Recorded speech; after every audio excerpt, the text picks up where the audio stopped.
Hey, good afternoon, everybody. It's 5 minutes, almost 6 minutes past the hour of 3 o'clock. I'm Brian Wilson, your friend and radio buddy, ready to take you through the next 4 hours as we drive you home safely. We drive home a few interesting points, and we incidentally drive the Democrats just a little bit crazy. So here we go, ladies and gentlemen. We'll start out with the latest on the Hunter Biden debacle. Hunter Biden and the Biden syndicate what do you call it, syndicate family is really more and more information is coming in that makes it really look bad that we're gonna have some pretty devastating testimony, it would seem, against the vice president and Hunter Biden. Here's what we know.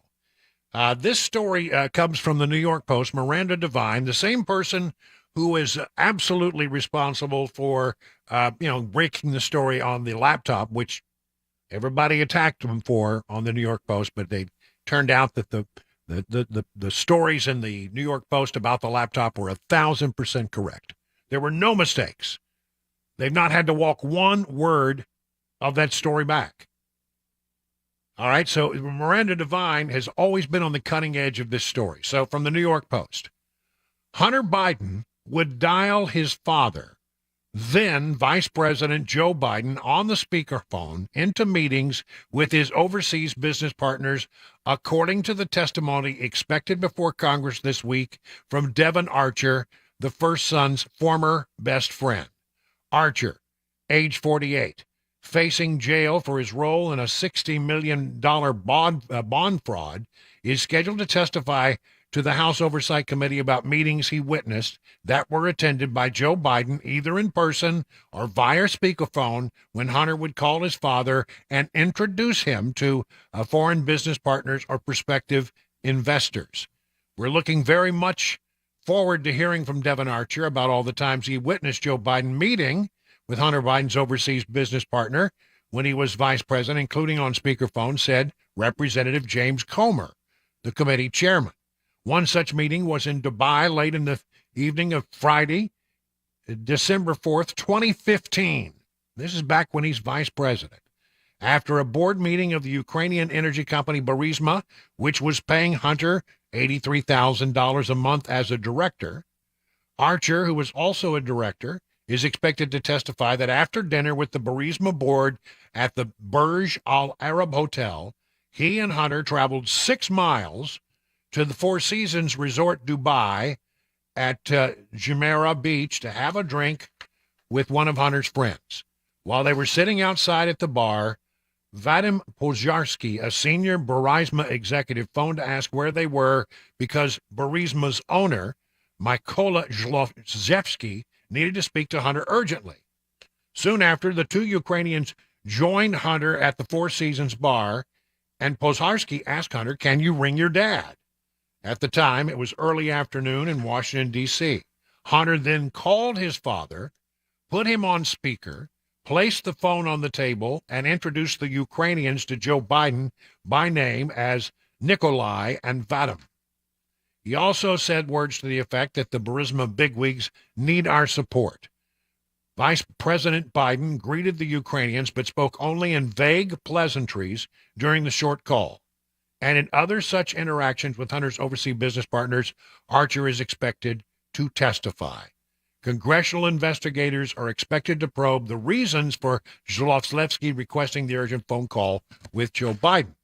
They will note the context that 3 days after the speakerphone call, the then vice president, who was the Obama administration's point man for Ukraine, was due to fly to Kyiv to address the Ukrainian parliament, known as Rada, about the poison of cronyism, corruption, and kleptocracy. Wow, that's rich. By then, Ukrainian prosecutor general Viktor Shokin was investigating Burisma for corruption. And within 2 months, on February 2nd, 2016, would seize 4 houses in Kyiv, 2 plots of land, and a Rolls-Royce belonging to Zlotevsky, who was living in exile in Dubai. A month later, Shokin was fired, and Biden threatened to withhold $1 billion in aid to Ukraine. He's talked about it, remember? We have the sound. He actually brags about what he did as vice president. Convincing our team or others to convincing us that we should be providing for loan guarantees. And I went over, I guess, the 12th, 13th time to Kyiv, and I was supposed to announce that there was another $1 billion loan guarantee. And I had gotten a commitment from Poroshenko and from Yatsenyuk that they would take action against the state prosecutor, and they didn't. So they said they were walking out to press conference. I said, no, I said, I'm not going to, or we're not going to give you the $1 billion. They said, you have no authority. You're not the president. The president said. I said, call him. I said, I'm telling you, you're not getting the $1 billion. I said, you're not getting the $1 billion. I'm going to be leaving here. And I think it was, 6 hours? I looked, I said, I'm leaving in 6 hours. If the prosecutor's not fired, you're not getting the money. Well, son of a bitch. Got fired. And they put in place someone who was solid. Well, that's so Biden says. Remember, Devon Archer, friend of Hunter Biden, is now willing to testify about things where they put the phone down on the table and the then vice president of the United States would interact with these business partners of Hunter Biden and it would appear do the things that the business partners were asking. Using that $1 billion in aid was not Biden's money. It was U.S. taxpayer money. And he put strings on it that helped his son's business propositions. It's a quid pro quo. And now Devon Archer is going to say that they were involved in these phone conversations on a regular basis. Hunter would dial his dad up, put the phone on the table, and everybody would have a big round table conversation with the sitting vice president of the United States. And remember, Biden has said, I've never discussed my business or their business, my sons or daughters. I've never spoken to my son about his overseas business dealings. I have never discussed with my son or my brother or anyone else anything having to do with their businesses, period. Doesn't seem to be true if Devon Archer is telling the truth. Nancy Mace sits on the House Oversight Committee. Now, look, Devon Archer is Hunter Biden's BFF. He knows where all the bodies are buried, and I believe that his testimony will be compelling enough to show that Joe Biden was in the room during much of these discussions, during much of these deals. And my question for Joe Biden today is, if you did nothing wrong, why lie about it? And we got to get to the bottom of this. We got to get to the truth. And we have to show the American people as much evidence as possible, whether that's witnesses, documents, tapes, recordings, etc., so that they'll believe our investigation and what we've uncovered so far. I can't speak for Devon Archer and can only interpret, what he presents to us in his testimony next week when we do get that interview recorded and transcribed. I can't begin to think of what his reasons might be. I do hope that it's to get to the truth. What we've uncovered so far, whether it's suspicious activity reports or a bipartisan panel of IRS whistleblowers last week who illustrated that the IRS covered up potential crimes by Hunter Biden, we got to get to the bottom of it. We have to show the truth, and we have to show every piece of evidence we have. And my message today is to any whistleblower out there, whether you were tied into Burisma or any of Hunter Biden's business deals, or you are an agent of the federal government, we will protect you if you're able to come forward and share the information that you have. We have to tell the truth and show the truth, all the truth to the American people. That's Nancy Mace, who serves as a member of Congress and on the House Oversight Committee, which will be very interested to hear exactly what Devon Archer has to say. They now have locked in exactly when it will be it will not be a public interview. It will be behind doors. It will be transcribed, and he will be on the record and under oath, I assume. All right. So Hunter Biden says, Dad, would do this with business partners and put the phone on the table and drag him into stuff. And the vice president says he's never been involved in anything. So there's a difference of opinion, but it's beginning to look as if Joe Biden is lying about how active he was in helping his son, Hunter Biden, bring in millions and millions and millions and millions of dollars. Then did any of it make its way to the big guy? Seems like Devon Archer is the guy who knows where all the skeletons are buried. Other headlines. Breitbart. Hunter Biden put Joe Biden on business calls dozens of times. A person familiar with Archer's expected testimony told Breitbart News the outstanding date is under negotiation. I think they pulled it out that he's going to be doing it later this week. Archer, a Biden family associate and Hunter's best friend in business, was in legal trouble in 2022 for defrauding a Native American tribal entity and was ordered to pay $43 million judgment to the victims. Prior to his arrest in 2014, Archer served with Hunter Biden on the board of Burisma Holdings, a Ukraine-based energy company. Archer was also photographed playing golf with then Vice President Joe Biden in Southampton, New York in 2014. And in 2016, Archer resigned from Burisma's board after his arrest. House Oversight Committee Chairman Comer, this is from justthenews.com, says that Joe Biden lied about the family business dealings. Joe Biden lied to the American people when he said he knew nothing about his son's business dealings, says Comer. Evidence continues to be revealed that Joe Biden was very much involved in his family's corrupt influence peddling schemes, and he likely benefited financially. First son Hunter Biden brought his father into the deals with foreign nationals from Ukraine and China, according to the committee, which has been probing the first family since Republicans took over the House. Joe Biden participated in over 24 calls with Hunter Biden overseas business partners. This is from thepostmillennial.com. We're looking very much to hearing from Devon Archer about all the times he witnessed Joe Biden meeting with Hunter Biden's overseas partners when he was vice president. Now, he said he didn't do that, but it's very clear he was actively involved, and somebody needs to come clean on this. Here's the thing. If you're in an overseas situation and you pick up your phone and you phone back to the United States, that phone conversation would be captured by the National Security Agency. It should be in the system.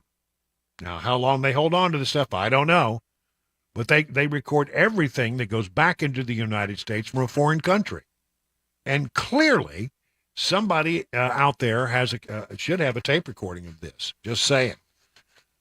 Regarding the 1023 document that we talked about last week, the New York Post, Miranda Devine offered to look this morning at what Devon Archer is going to say, but there are other people still looking at the 1023. The FD 1023 info was legit, and the FBI told David Weiss that it was legit, and they say this story from Twitchy.com says Weiss buried it. And then there's a weird one. Photos from Hunter Biden's laptop show that when he was at the then Vice President Joe Biden's home in Delaware, the same day the alleged shakedown message came to a Chinese partner. President Biden recently shouted at a New York Post reporter when asked if he was with his son during the alleged WhatsApp discussion with Henry Zhao, CEO of Chinese asset management firm Harvest Fund Management, during which Hunter was said he was sitting with his father. Asked if Biden was with Hunter during the digital discussion, the president laughed and yelled no. But we do know what he was doing that day, and he was hanging out with two women in bikinis and driving around in Delaware with Joe Biden's Corvette. This one, I'm telling you. So Devon Archer really should be able to bring a lot of light to this situation, and he'll be under oath and he'll testify in a transcribed interview. And it seems as if everything that he's about to testify, if the people who are familiar with this testimony have it right, will suggest that Joe Biden has been lying to us about how involved he was in his son's business dealings. He says not at all, not one bit, never involved, never had a meeting, blah, blah, blah. And it's beginning to look like Joe Biden has been caught in a really, really big lie, depending on who you believe, Joe Biden or Devon Archer. I think at this point, yeah, Devon Archer's not the perfect witness, but he knew what happened. And if he's willing to tell the truth, we should have a heck of a story going by the end of the week. 20 minutes now, past the hour of 3 o'clock.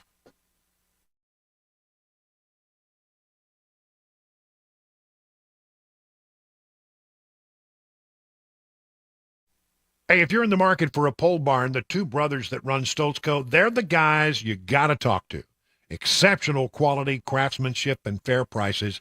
They can build your new pole barn to your specifications with your needs in mind, and that's the Stoltzco difference. You can use pole barns for all kinds of things. It can function as a classic tool and work barn, a garage, or even a place to live. Flexibility is the key. They combine the classic post-frame barn look with the reliability of modern materials and techniques to give you a finished barn that will stand the test of time. They don't scrimp on quality. They don't cut corners. They believe their customers deserve only the best. So why don't you check out their website? When you do, you're going to look at these pole barns and you're going to go, wow, that's not my granddaddy's pole barn.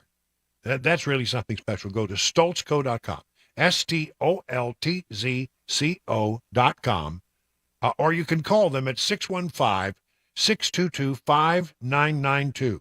Stoltzco, where quality workmanship and great customer service is affordable. You're going to love what you see at stoltzco.com.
A battle over a border barrier on the Rio Grande now headed to the courts. Crime in Tennessee involving teenagers playing with firearms and a new monument for the White House. Those stories and more coming up 30 minutes after the hour of 3 o'clock. I'm Mac Morey right here on Super Talk 99.7 WTN. No, that's not Mac Morey in the newsroom. It doesn't look anything like Mac Morey. Who is that? Who is that guy with the short hair? Oh, my goodness. I almost didn't recognize him. He says his name is Mac. That's not Mac. It's Come all on. gone. It was time. Yeah, well, Wow. okay. And your superpowers have not been impacted by this, correct? Nope. Okay. Still powerful as ever. All right. So while I've got you, Mac, I'd like you to break in. I should do this. We should do it this way. This just in at B&A. Oh gosh.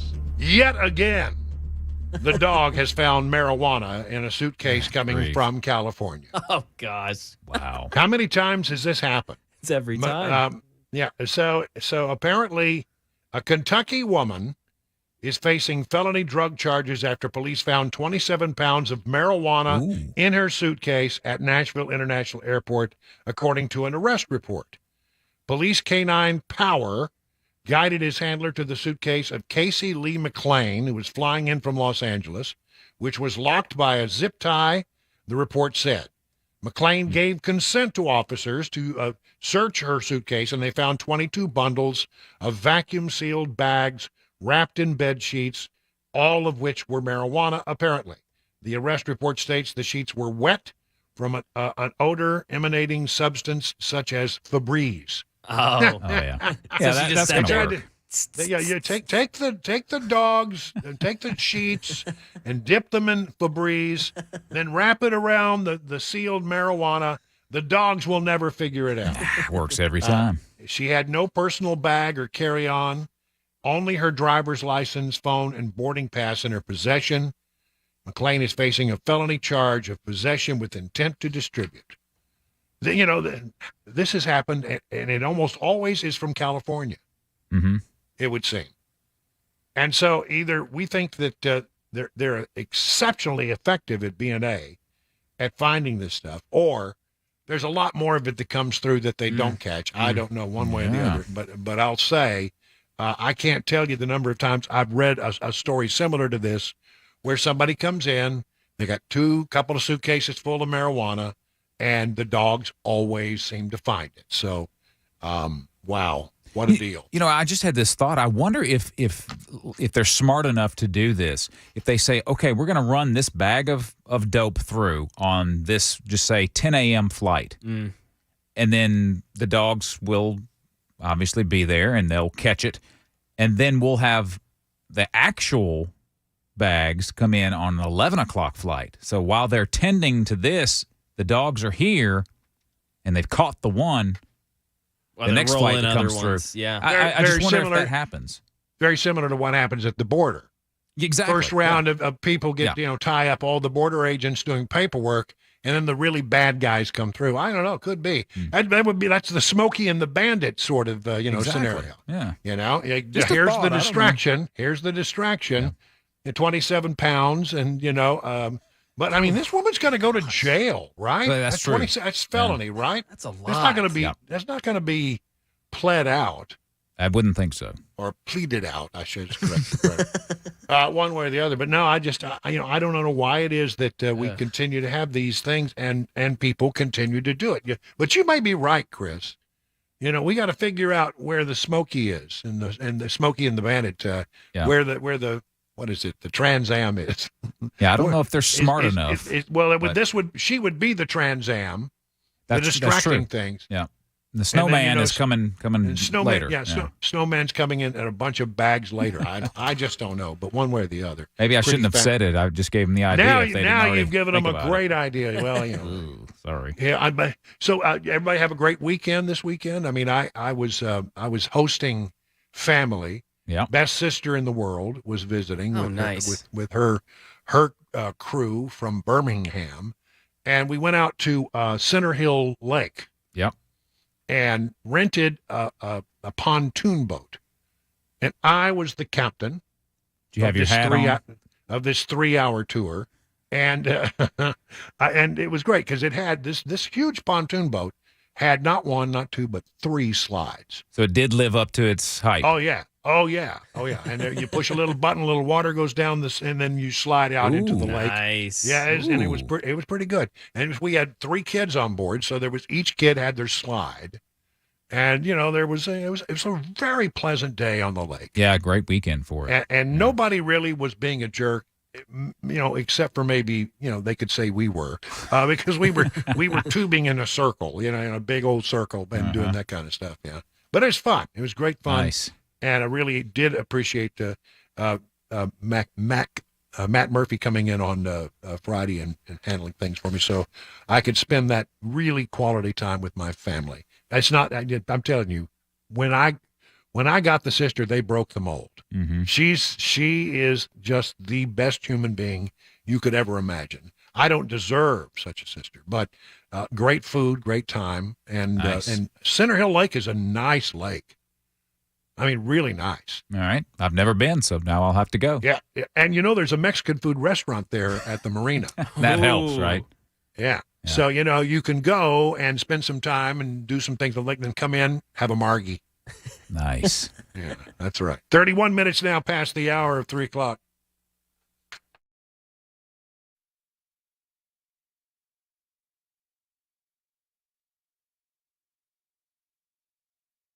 .331, I'm Mac Maury with your top stories. 93 degrees and a sunny, hot day in Nashville. Expecting a lot of the same throughout the duration of this week. May have a pop-up thunderstorm or two around Middle Tennessee tonight. Nothing severe expected. Traffic weather coming up in about 5 minutes. A fight over a floating border barrier put in the Rio Grande by Texas appears to be heading towards the courts. Alex Stone. Texas Governor Greg Abbott is doubling down, showing no sign he will remove the floating barriers as demanded by the Justice Department and Mexico, which both claim the floating buoy barrier and razor wire break federal and international laws and treaties. The DOJ has warned it will file a lawsuit, but now Governor Abbott responding to President Biden in a letter writing, "Texas will see you in court, Mr. President." Abbott arguing in the letter the Constitution grants Texas sovereign authority to protect its borders. Right now in Nashville, 21-year-old Yoel Lopez is now dead after his 18-year-old cousin, Jose Cruz, shot him while playing with an AR pistol. Cruz ran away immediately, and Lopez's other cousin drove him to a 7-Eleven that was off of Nolensville Pike. This was at around 1:30 a.m., where he later passed away. Cruz was arrested this morning and charged with criminal homicide. Now, over in the nation's capital, the White House says President Biden will establish a national monument honoring Emmett Till and his mother, Mamie Till. Mobley Karen Travers has details. The new national monument honoring Emmett Till and his mother, Mamie Till Mobley, will include 3 separate locations in 2 states. One will be at Roberts Temple Church of God in Christ in Bronzeville, a historically black neighborhood on Chicago's South Side, where thousands of people gathered to mourn Till's death in 1955. In Mississippi, the monument will include the site which is believed to be where Till's body was pulled from the Tallahatchie River, and the courthouse in Sumner, where the people who murdered him were tried and acquitted. And that is the latest news. Weather and traffic are next. I'm Mac Maury, WTN News.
Let's talk about King and Associates Insurance in Brentwood. Over 25 years in business, an independent agency, and I'll tell you that works to your advantage in a couple of different ways. Number one, when you call, you're not going to be getting some phone tree, or you're going to hold on the line and somebody will be with you. No, you'll actually get a call answered by a human being, an actual person every time. Well, that's pretty cool, isn't it? And so that's the kind of customer service you can get at an independent agency compared to doing some, business with some big box, big website thing that, you don't know who you're dealing with. The other thing is that because they are an independent agency, they can shop around and get you the best kind of insurance you could possibly need. I mean, the one that really fits your need, give you the best bang for your buck. So don't wait. Call that number, 615-329-1821. You can have a chat with them there, or probably best just go to their website, tkinginsurance.com, tkinginsurance.com, and start the process. I think I'm beginning the process. I'm putting all my stuff together now. I'm going to do this. I'm going to be looking for the multi-policy discounts. I'll tell you all about my experience as we go through this process in the next few days. It is 38 minutes now past the hour, 3 o'clock.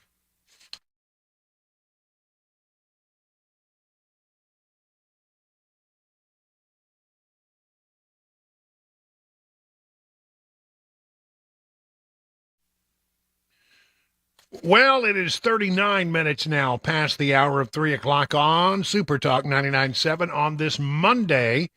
Sort of working out all the kinks. It's been a long weekend for me because I took Friday off, and thanks again to Matt Murphy for taking care of all that for me. The Jason Aldean story. This is, this whole woke thing is really blowing up in a lot of people's faces.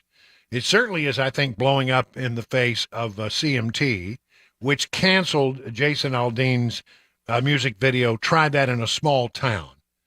And you know what? Because they did that, and because Sheryl Crow and a few others came out and sort of attacked him for this song, it has had the opposite impact. 17 million views on YouTube since this all became such a thing. His on-demand audio and streaming have grown by 999%. Here's from thepostmillennial.com. The CMT decision to remove legendary country music singer Jason Aldean's music video for his newest hit, Try That in a Small Town, has exponentially backfired. The music video has now exceeded more than 17 million views as fans push back against CMT's decision to pull the video. The song's on-demand audio and live streaming have grown by 999% from, are you ready for this? This is astonishing. From 987,000 to 11.7 million. Wow. According to Luminate, a company that measures music sales and streams in the weeks following its removal by CMT, according to The Hollywood Reporter. When CMT pulled the music video from its rotation on Tuesday, Try That in a Small Town had roughly 350,000 views on YouTube. It has now been viewed more than 16.6, well, probably more than that, 17 million times. According to Luminate, song sales have also increased before the music was deemed controversial. The track sold 1,000 copies. Last week, it sold 228,000 copies. Wow. He says, in the past 24 hours, I've been accused of releasing a pro-lynching song and was subject of comparison, and I was not too pleased. But I think that but I think you've got to say he's got to be pretty happy now because the American people have stood with him on this. And again, one has to wonder, about this woke ideology when they come out there and they attack. It can really have, it can really backfire on them. I mean, look at Bud Light, backfired, a huge backfire. They've lost billions in revenue share, and the company may well, I don't know that they're in trouble of going out of business, but they certainly have taken a huge major hit with the loss of one of their most iconic brands. The Target people, it didn't work out well for them either. So, one way after the other, every single time we have something like this rise, it seems like the woke people are getting the bad end of this whole deal. Certainly, CMT.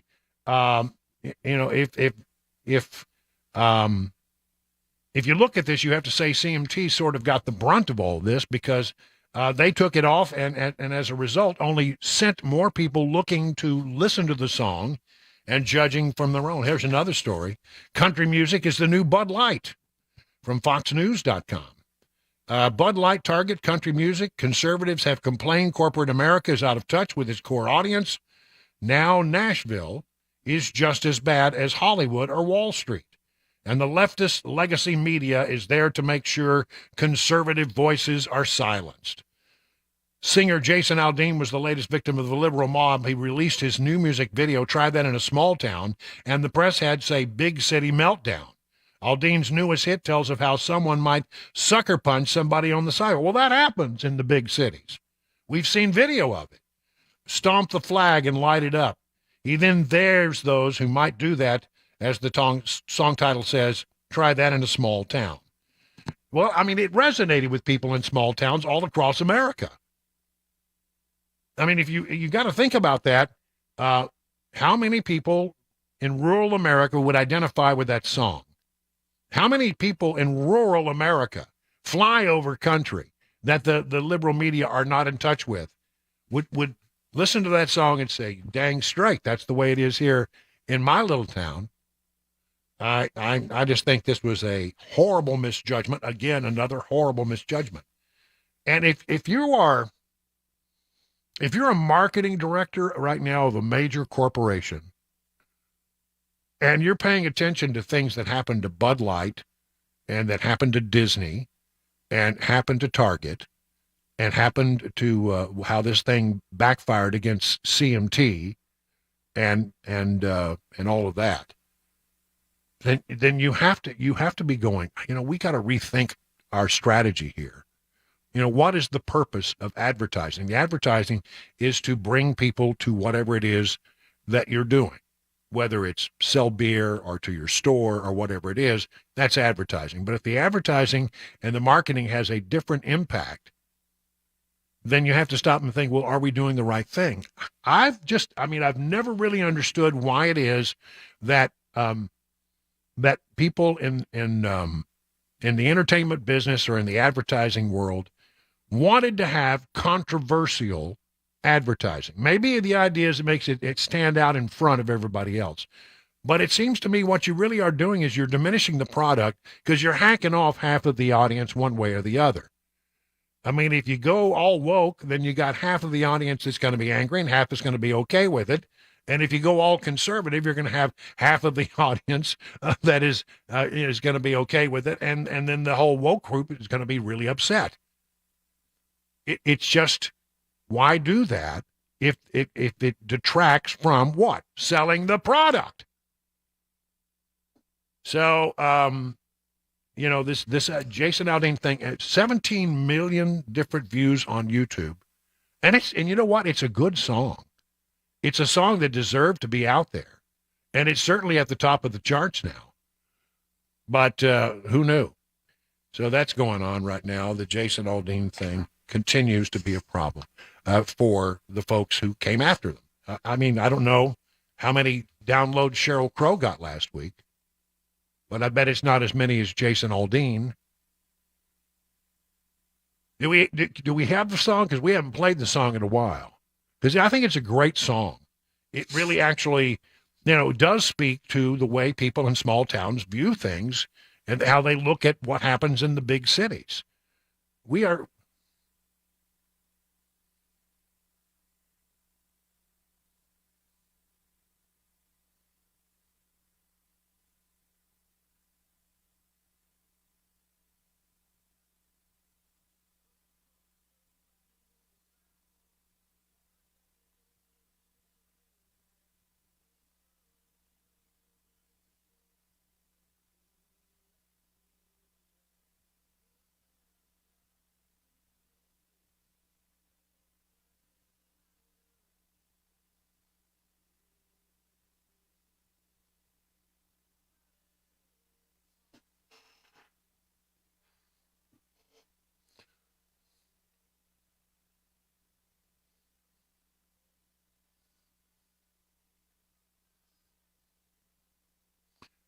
Yeah, listen, I think that's good stuff. I mean, I think that resonates. I mean, I live in a small town and it resonates with me. And I grew up in a relatively small town and it resonates with me. We wouldn't have put up with that in my hometown.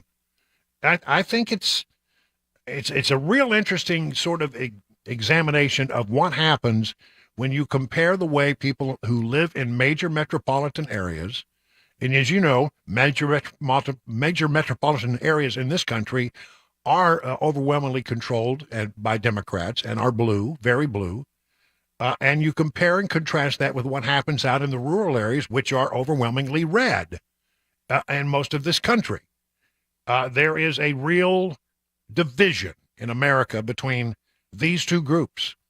And I'm glad that we have someone who's willing to express, the viewpoint of small town America. But in doing that, it completely just triggers the left in ways that are sort of both surprising, shocking, and amazing.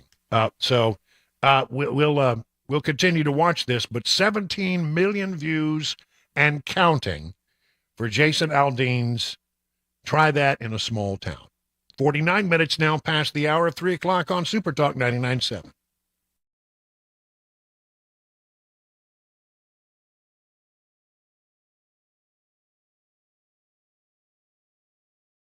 Let me tell you about USS, a good company. Now, first of all, we've had a lot of rain lately. And so if you're having waterproofing problems, that can be a real problem that can lead to bigger things. Give them a call, 615-488-7855. Listen, good company. Listen to some of the people who have done business with USS and what they have to say. USS is my go-to vendor for everything related to foundation concerns and repairs. USS has never steered my clients or me wrong. I trust them completely with all foundation questions and concerns. USS is loyal and trustworthy and will continue to be my first call, ME, who said that in April of this year. The crew that worked on our house has been top-notch. I appreciate the integrity, speed of feedback, and quality of work provided by all of those who have worked with us. Chris K. From earlier this year. Hey, listen, if you have foundation repair waterproofing work done, you'll have peace of mind knowing that USS provides an honest diagnosis, stands by its work and warranties. This is huge. USS is based right here in Middle Tennessee, members of our community. They've been in business more than 25 years, and they aren't going anywhere. Serving Middle Tennessee, Southern Kentucky, Western Kentucky, and Northern Alabama online at USSTN.com. Call this number, 615-488-7855. That's right, or learn more at USSTN.com. Hi, I'm Paul Winkler. Have you ever thought about why we invest in the stock market? Well, you often hear because we want to protect ourselves from inflation. Well, what is inflation? It's prices going up. Who's raising prices? Companies. What do you own when you own stocks? You own the companies raising prices, so it helps protect us from that. The other thing is this. Think about the most successful people you know. They're typically business owners. And you get to be a business owner when you invest in the stock market. Now, if we think about the stock market, a lot of people worry about, well, what if the stock market drops and it never comes back? Well, this is another thing that I like to explain to people. If the stock market goes down and it never comes back, what does that mean? That means that earnings went down and they never came back up again. So earnings went down. If earnings go down, what else goes down? Taxes go down. If taxes go away, what else goes away? The government goes away. If the government goes away, the FDIC goes away. So think about it. Everything is built on the stock market. That's why I don't ever worry about the stock market going down. Everybody has the same goal in mind when stocks go down. Get it to come back up because we got to get earnings to come back up. Now, you have two things at your control to get earnings to come back up. One is sales. We can change what we're selling or sell more of whatever we have if we can. And if we can't do that, we can reduce our expenses. And that's exactly what companies do. You'll notice that they lay off people when things get bad, and hence that is why the stock market has recovered from every downturn throughout all of history.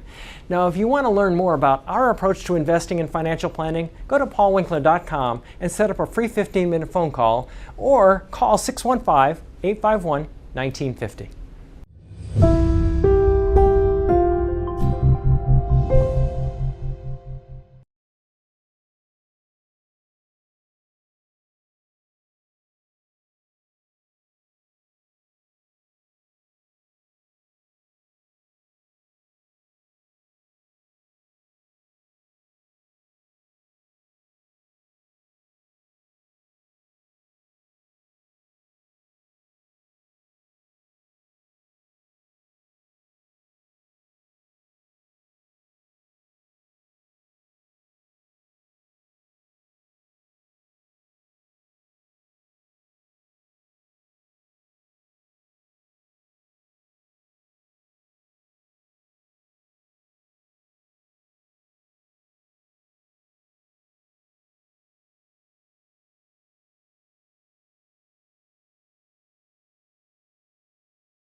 The ending of the grain deal and the beginning of new Russian attacks against Ukraine, a babysitter burning children in Tennessee, and the IRS to stop making surprise visits. That and more coming up at 4. I'm Mac Morey here on Super Talk 99.7 WTN. All right, in business news, a couple of things. Over the weekend take for Barbie and Oppenheimer, $235 million in its domestic debut, so it did very well. Wasn't expected to do that well. And then over in the world of social media, Elon Musk has, I can just say Twitter doesn't exist anymore. It's been renamed to be X. That's right. Twitter is now X. I don't know why. The Dow Jones Industrial up 183 points. S&P's up 18. NASDAQ is up 26. The Dow has had 11 days in the green, the longest winning streak in some 6 years. For more on what's going on in your investment world, let's check in with John Maxon over at Beacon Capital Management. Hello, John. Hey, Brian. How's everything going? So, 11 days in a row on the Dow. This is a big week for the market because, of course, the Fed's going to be meeting later this week. Inflation has come down quite a bit, but it's still pretty sticky. Most people are expecting, if you can believe this, they're going to raise rates again 1/4 point. And so we're still caught in this tension if elevated rates are going to maintain the economy or will fall into recession eventually. The bottom line is most Americans, if you really talk to them, still are not feeling the effects of really an economy that's strong right now. They're still feeling the effects of inflation. So it's going to be really interesting to see what the Fed does later this week. All right. Thank you, John. For learn more about all the things they can do for you over at Beacon Capital Management, just go to their website, askbeaconnow.com. It is now 58 minutes past the hour of 3 o'clock on Super Talk.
It's 4 o'clock. I'm Mac Morey with your top stories. 92 degrees and a hot Monday with that sun flying high. Expect a lot of that this week. May see a scattered thunderstorm or two this evening. Complete weather and traffic in 5 minutes. Russian attacks, quote, devastating impact on the Ukrainian city of Odessa, condemned by Biden administration officials today. White House Press Secretary Karine Jean-Pierre urging Russia to, quote, stop targeting food supplies immediately. We continue to be concerned that the Russian military may expand their targeting of Ukrainian grain facilities to include attacks against civilian ships in the Black Sea. This is something we have been warning about, that we believe Russia may attack civilian targets and then blame those attacks on Ukraine in a false flag operation. And that year-old grain deal enabled Ukraine to export globally sunflower oil, wheat, and other crops, providing food for much of the EU and other nations. Crime in Tennessee. A Nashville man allegedly burned a child he was babysitting with a hot incense stick. 36-year-old Joseph Kendrick Braden II burned the child after the kid did not clean the living room well enough. Other children there were burned as well, according to officers. Braden remains in jail on a $60,000 bond. Some news with the IRS. They say they'll end their practices of making surprise visits to check whether taxpayers have paid what they owe. Andy Field has details from Washington. If you hear this, the IRS says it will no longer be one of their agents stopping by for a surprise chat about your taxes. One reason, protecting IRS agents' safety who've received increased threats since Congress okayed money for more than 80,000 new workers. Those surprise visits, though, aren't completely ending. An agent might still stop by if you get a summons, subpoena, or have assets seized, which the agency says happens less than a few times a year. And officials over in Washington, D.C. now trying to make it harder for crooks to steal Hyundai cars. Jay O'Brien explains. DC opened a first-of-its-kind mobile service center for Hyundai cars Monday, aimed at giving owners a much-needed anti-theft software upgrade, patching a vulnerability in the car's security. Here in the district, year to date, we've seen more than 1,400 Hyundai vehicles stolen, and some of those are being used by individuals to commit other crimes. Acting Chief of DC Metro Police Pamela Smith, attorneys general in 17 states plus DC have asked the federal government to recall some Hyundai and Kia cars because they were easier to steal. The federal government has declined to issue a recall. And officials say the most vulnerable Hyundai and Kia cars were made between 2011 and 2022. And that is the latest news. Traffic and weather are next. I'm Mac Maury, WTN News.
Rising heat this week. I'm WSMV4 First Alert meteorologist Lisa Spencer. Mostly clear for most this evening with our low near 70, but there'll be a few spotty showers and thunder showers mainly across the northwest. And then partly cloudy on Tuesday. This is when you'll really start to feel that heat. Afternoon high in the low to mid 90s with a few pop-up thunder showers. Hot on Wednesday and Thursday in the mid 90s.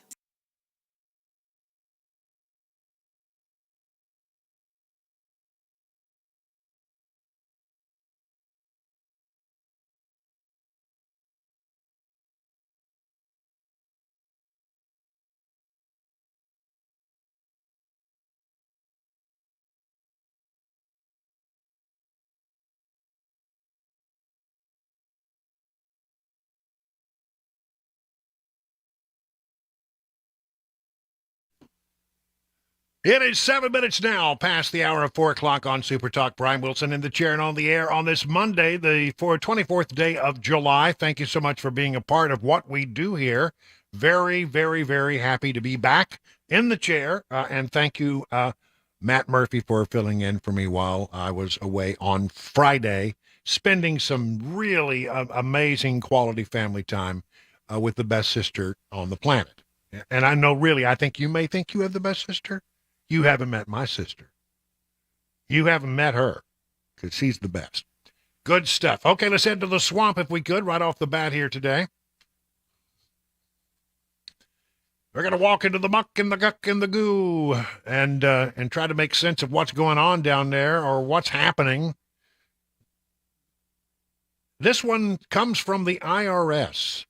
The Internal Revenue Service, according to Fox Business and many other publications, announced today that it will end most, not all, most unannounced visits by agency revenue officers to taxpayers' homes as part of an effort to address public confusion and to enhance overall safety measures for taxpayers and employees. The IRS says this change reverses a decades-long practice by IRS revenue officers, the unarmed agency employees whose duties include visiting households and businesses to help taxpayers resolve their account balances by collecting unpaid taxes and unfiled tax returns. Effective immediately, unannounced visits will end except in a few unique circumstances, and they don't say what those are, and will be replaced with mailed letters to schedule a meeting. And so here we go. I've just looked it up. They will send you, if they want to talk to you now, and rather than come out to your house and have a conversation or raid your house, they will send you a 725B form. And says that they will then ask you to schedule a face-to-face meeting at later dates, this according to the IRS. So there you go. The IRS not going to be come banging on your door at the middle of the night, except in extreme, unusual circumstances, but keep an eye on your mailbox for that Form B. What is it? I got to get lost the number. Yeah, B725B. That's it. The president has issued, or the White House has issued, something that they call Statements of Administration Policy. And this is a sort of a little document that they put out when there is a bill wending its way through Congress, and it's going to land on their desk, and the president wants to send up the flares that if you send that to my desk, I will veto it. And here we go. The SAPs, the Statements of Administration Policy, cover the Military Construction and Veterans Affairs and Related Agencies Appropriation Act and the Agriculture, Rural Development, Food and Drug Administration and Related Agencies Appropriation Act. These are appropriations bills. These are spending bills. The president says if they reach his desk in their current form, he will veto them. The draft bills include numerous new partisan policy provisions with devastating consequences, including harming access, this is from the Washington Examiner, harming access to reproductive health care, threatening the health and safety of lesbian, gay, bisexual, transgender, queer, and intersex Americans. That's LGBTQI+, if you're following along at home. Endangering marriage equality, hindering critical climate change initiatives, and preventing the administration from promoting diversity, equity, and inclusion. The SAP, the Statement of Administration and Policy, reads. So they don't like some of the stuff in the military spending bill. They don't like some stuff. What's at play here? What's at play here? Veterans Affairs funds could not be used for example, hormone therapies under the bill as it stands now, are surgical procedures for gender transitions. That's in the bill as it speaks now. The administration says that would undermine same-sex marriage and cut funding for climate change initiatives. They don't like some of the stuff that's been put in there by the House of Representatives, and they are saying that they will veto them. There are 12 appropriation bills, and these are the first of 12. So they are, one thing I do like is they're going through this thing in regular order. They're actually doing appropriations and spending bills. But there's going to be battles, and you can see that this one is headed that way. All right. We here at this station are not afraid to tell you that we believe the truth is out there. Pentagon is blocking lawmakers from key UFO data ahead of a big hearing that's supposed to take place, I think, on Wednesday. Yeah, Wednesday. Ahead of the House Oversight Committee hearing on UAPs, unidentified aerial phenomenon, this Wednesday, more lawmakers continue to demand answers on what the federal government knows about unidentified aerial phenomenon and possible threats to national security. A small group of Republicans say the Pentagon and Air Force recently blocked lawmakers from seeing images and information about UFOs, as well as from reading testimonies about seeing possible alien aircraft from witnesses, two of whom spoke with News Nation directly. Representative Tim Burchett, Republican of Tennessee, will lead Wednesday's hearing, claiming that during a recent trip to Eglin Air Force Base in Florida, he and other lawmakers expected to be part of a briefing on UFOs, and he claims it was blocked by the Pentagon and other military leaders. Staff at the base refused to answer questions brought up by whistleblowers who will testify at the hearing this week. Well, why? I mean, it sounds like to me, when you have a whistleblower who's saying a certain thing is happening, and then the Pentagon says, we're not going to comment on that, if they were wrong, they would comment. And no, that information is incorrect, but they're not saying that. And it seems like, if they have to say anything on the record and they want to be honest, they will have to admit that some of this stuff is true. And they don't want to do that. So they just simply said, you can't talk to them. Burchett has accused military leaders of keeping UFO data hidden for decades.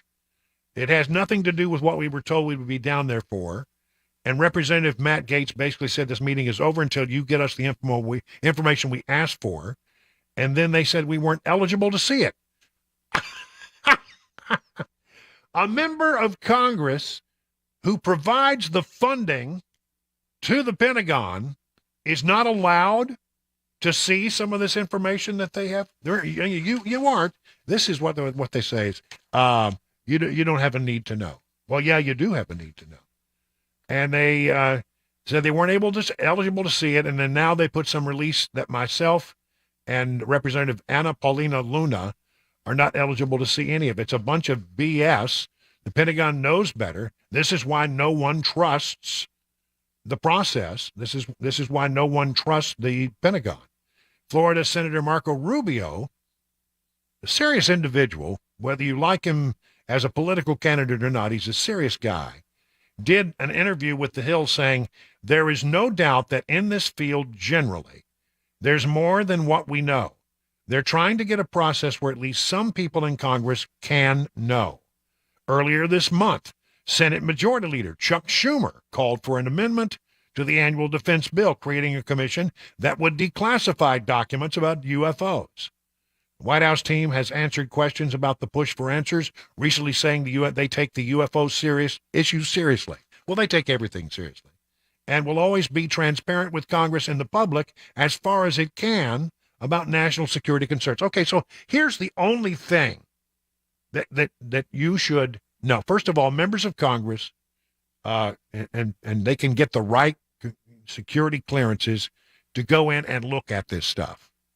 There's a gang of 8, and that means that they have a clearance to look at anything that's in our government.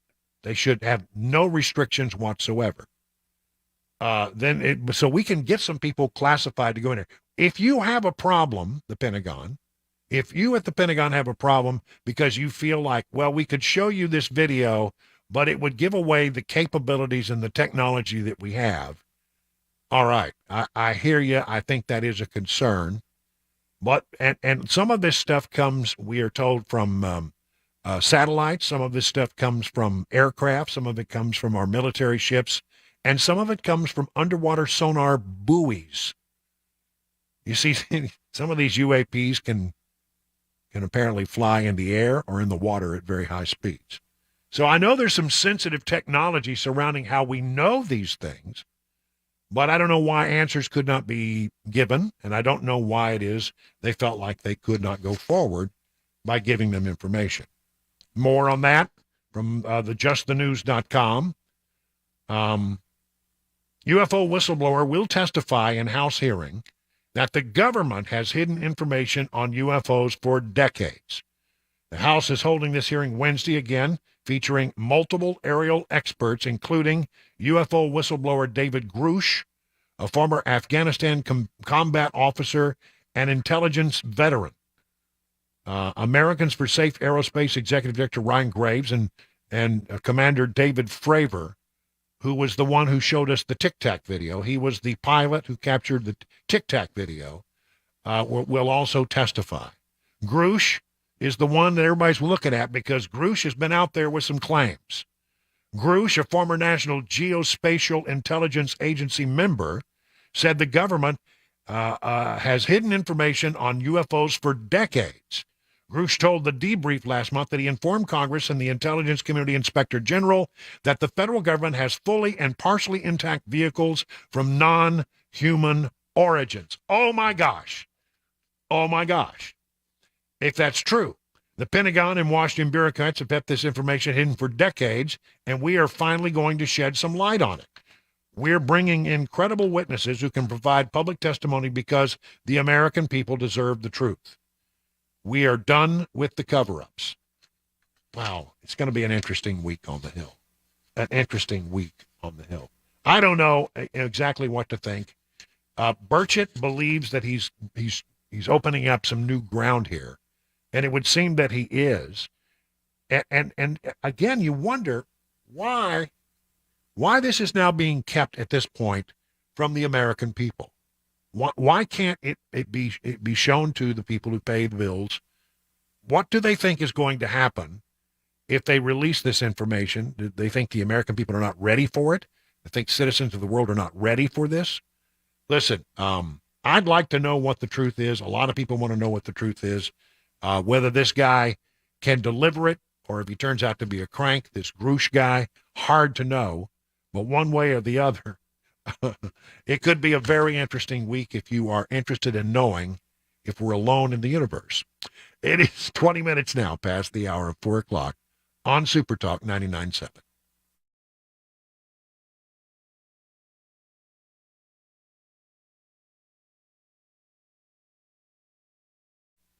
All right, it's hot out there, and is your air conditioner getting it done? If it's not, pick up the phone and call the number I would call, 615-775-7833. And the folks over at Busy Bee HVAC and Plumbing will come over to your house and they'll fix whatever is wrong. You're never going to find a better place to get a replacement system on your HVAC or plumbing systems if that is necessary. I think you would do well to sign up as a member of the Beehive Club. I am, and I think it's a great gig. $99, $99 is where it starts. You get 3 thorough maintenance services on your systems, one aimed at your heating, one aimed at your cooling, one aimed at your plumbing, no overtime charges 24/7, and 10% off all repairs. Busy Bee Plumbing, Heating, and Cooling is your official Rude Pro partner. For satisfaction guaranteed, call Busy Bee Plumbing, Heating, and Cooling at 615-775-7833. Again, online at busybeehvac.com.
Some breaking news about an Alabama woman who claimed that she was kidnapped, where the U.S. private is that crossed into North Korea, and today's money news. Those stories and more coming up 4:30 right here on Super Talk 99.7 WTN. Oh my goodness! This is you're talking about that story out of Birmingham, right? Mm-hmm. Yeah. I was my niece and my nephew. They live in Birmingham. They were up this weekend, and we were sitting around talking about this particular case. It is the most bizarre case. This is the one of the woman who called 911 and said, "I'm seeing a baby walking along the highway," and then I think that she sort of screams or something happens, and then the phone goes dead. I don't know, but one way or the other, this has turned into a real bizarre case, and it's to the point where it needs its own true crime podcast to get to the very bottom of it. But yeah, fascinating. Wow. I can't wait to hear the very latest on this. All right, let's see. Well, where was I? 25. Okay, listen, I want to talk about this Lowe's case. I go to the Lowe's and I'm a pretty regular visitor to the Lowe's. When I can't find it in my local hardware store here in Watertown, I go up to Lebanon and go to the Lowe's. Everybody likes the Lowe's. I buy stuff there.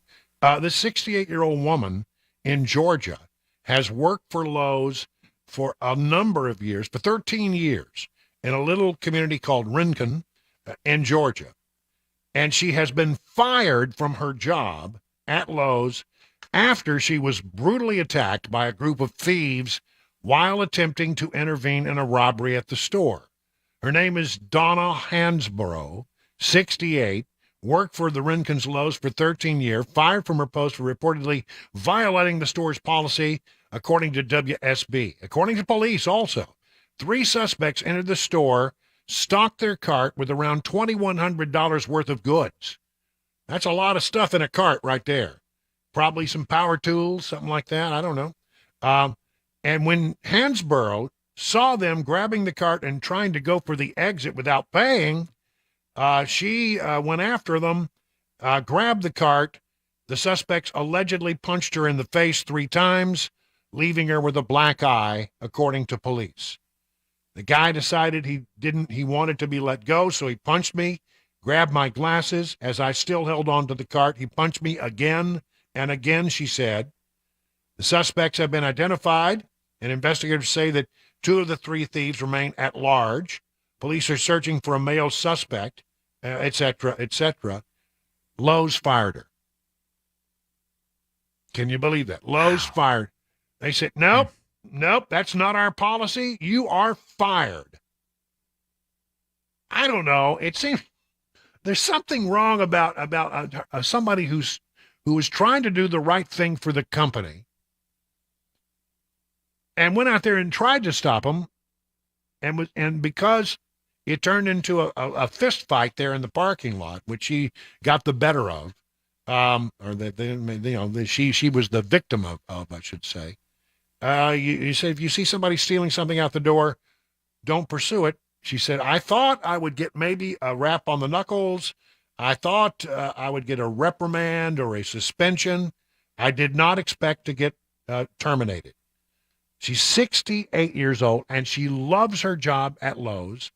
And now she is unemployed, and she's recuperating from an attack from these 3 individuals. You should think about it. It's 2 traumatic events. Number 1, she was violently attacked by a number of people trying to steal stuff, $2,100 worth of stuff, going out the front door. And then she was fired. You can't do that. That's terrible. Well, I tell you, that's terrible. It's reprehensible. And Lowe's ought to do everything right by her. You didn't have to go nuclear on her. You didn't have to fire her. There simply could have been, you're going to have to take some time off without pay. You're going to have to sit on the sidelines for a little while. But we want to make sure that everybody understands this is not our policy. But, what really happens here? People who want to steal things now know you go to Lowe's, they're not going to touch you. They're not going to say a word. You can just go load up a basket and go to your car with it, and nobody's going to stop you, and nobody's going to try to stop you or prevent you from stealing thousands of dollars of stuff from Lowe's. I don't know that that's the message I would want to come out on all this if I were Lowe's. So, but apparently, this is the thing. There are so many companies out there that will fire any individual who tries to prevent theft of goods going out the door, shoplifting and theft going out the door. That's just the policy. Don't engage. Well, the more that the criminals find out which these companies are, the more stuff is going to be walking out the door. I can assure you. It is now 30 minutes past the hour of 4 o'clock on Super Talk 99.7.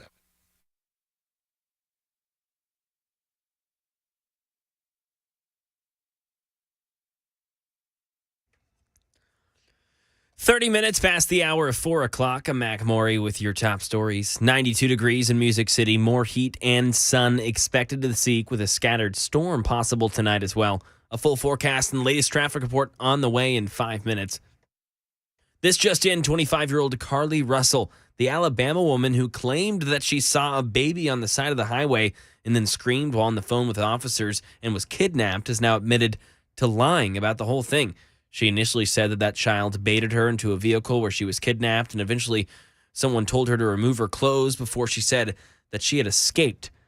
And now more to some global news. Still no word from North Korea on the status of Travis King, the Army private who early last week ran across the demilitarized zone from South Korea. And at today's State Department briefing, spokesperson Matthew Miller saying he is not aware of any communication from the DPRK since an early acknowledgement that King did arrive in the country. We have a number of channels through which we're able to send messages to them. We've delivered the messages to North Korea, but we have as yet not received a response. And now over to some money news. Daria Albinger, this will be Chuck Sievertson letting us know what happened today on Wall Street. Wall Street stayed in positive territory at the start of the week. The Dow added 184 points, or 0.5% in Monday's trading. The Nasdaq Composite added 26. And the broader S&P 500 rose 18. A Federal Reserve decision is widely expected to raise interest rates by a 0.25 percentage point this Wednesday. A UPS strike could be just around the corner. 340,000 workers are calling for better pay and safety standards as their contract expires at the end of the month. A strike could cripple wide parts of the U.S. economy by bottling up the supply chain. Internal Revenue Service agents will stop most unannounced home and business visits. The move is a bid to keep IRS workers safe and to combat scammers posing as revenue agents. Treasury Department says it will instead mail letters to people to schedule meetings. Spotify is joining the ranks of streaming services hiking their prices. Beginning today, new subscribers pay $1 more. And that is the latest news, traffic and weather on the way. I'm Mac Maury, WTN News.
Let me tell you about the Wellness Institute of Nashville. I'm not only someone who talks about them, I am also a client of this company, and we're glad to have them as our sponsor.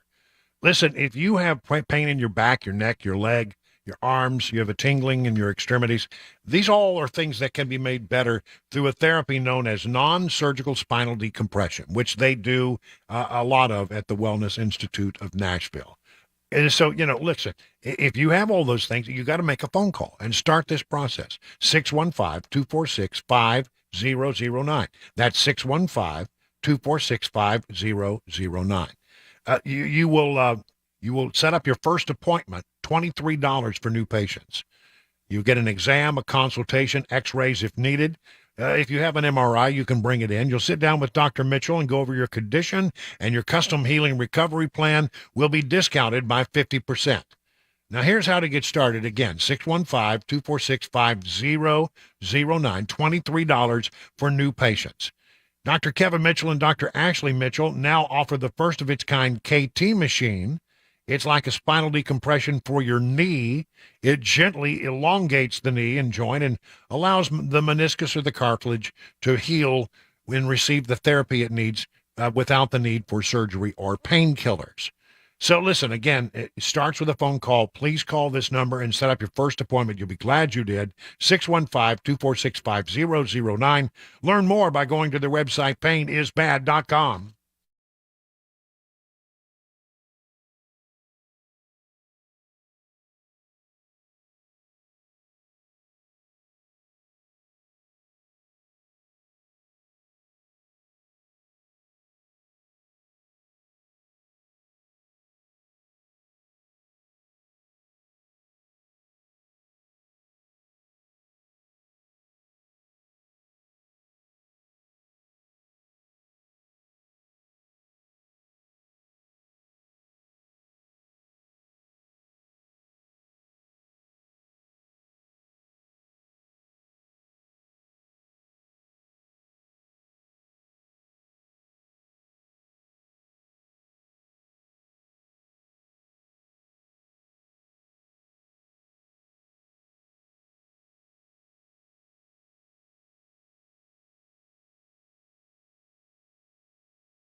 It's 38 minutes now past the hour of 4 o'clock. We're going to open up the phones now, 615-737-9986. On this question, how are you feeling about the migration that's taking place in America today, where it seems that more and more people from places like, well, New York and the Northeast and Chicago and definitely California seem to be moving like places, well, like Nashville and Austin.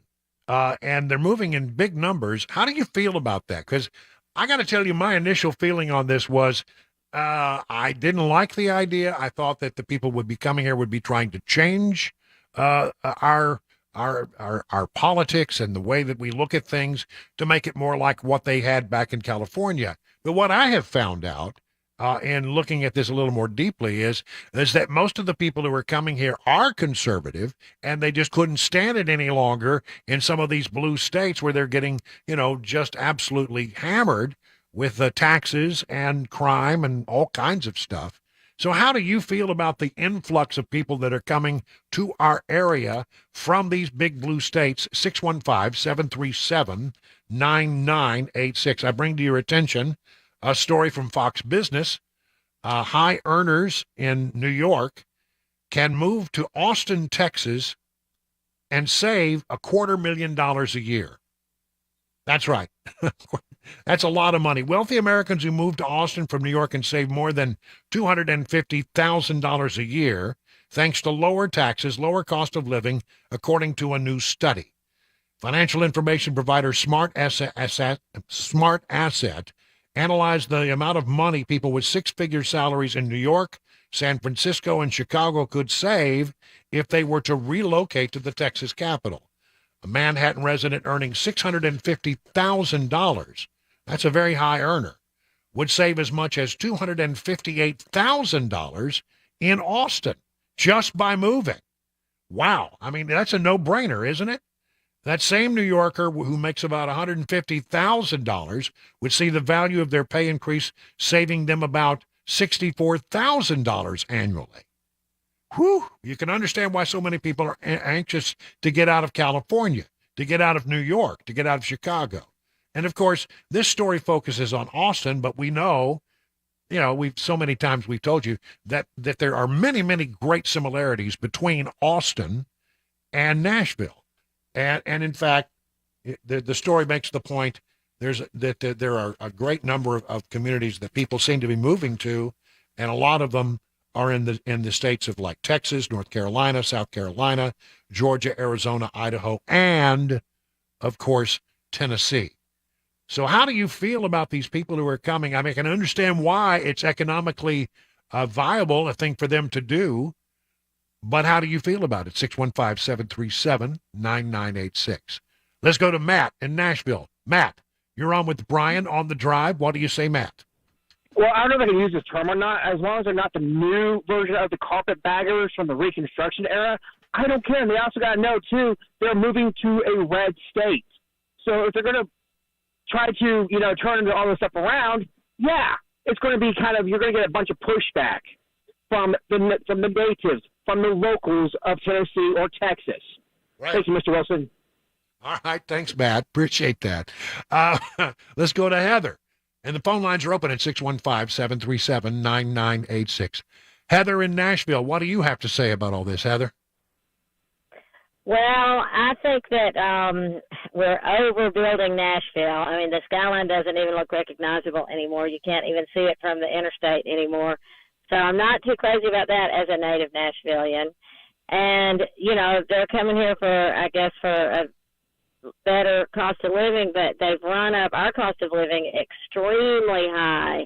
You can't really buy in Nashville if you've lived there your whole life, in a modest home and you sell it for a fortune. What are you going to buy? Because everything is so high. So that's what I don't like about it. I think it has run our cost of living up way, way, way too high. Well, that may be a good point, that because there's so much demand for housing, people coming out of some of these very, very blue areas where their expenses and their taxes are so high, coming here, they're willing to pay a little, and they got cash. If they sold a house in California, chances are they got some cash. And yeah, that maybe you're right. Maybe it has sort of jacked up the cost of our living a little bit in this, especially when it comes to trying to live in Nashville. I think you might have a point there, Heather. Let's go to Rob in Nashville. Rob, you're on with Brian on the drive. What's your thought about it? Hey, Brian, I'm actually from one of them blue states. I'm from Chicago, and we moved here 3 years ago for the exact reason that we are conservative and we could not stand living in Illinois any longer. Okay, so how has it paid off for you financially to make that move? So property tax-wise, I'm saving $20,000 a year just on property taxes. And then on top of the fact that there's no state tax, there's every road down there is a toll road, basically. So you're pretty much charged everywhere you go down in Illinois. Yeah. So there was a state income tax, and I don't mean to get into your business, but do you have any idea of how much that cost you on an annual basis? About an annual basis, probably about $6,000-7,000. Yeah. So between your income tax and the high cost of living, you have come out ahead financially by about almost $30,000. Yep, every year it's been the best thing ever. I wish we would have made the move a long time ago. It's just great being around people that all have, the same sort of thinking and not being surrounded by a bunch of crazy people. Yeah, I hear what you're saying, Rob. Thank you very much. Mary in Nashville. Mary, you're up with Brian on the drive. What do you say, Mary? Hey, Brian, love your show. Why, thank you. You're welcome. I'm a realtor here, and I've lived here for over 30 years, and I am hearing a lot of horror stories from those blue states, California, Illinois, New York, and people, the things they tell me about why they're fleeing is absolutely horrifying. And I'd like to try and say to them, though, if you're going to come here to Tennessee, Middle Tennessee, you need to, vote the way so that those policies don't follow you.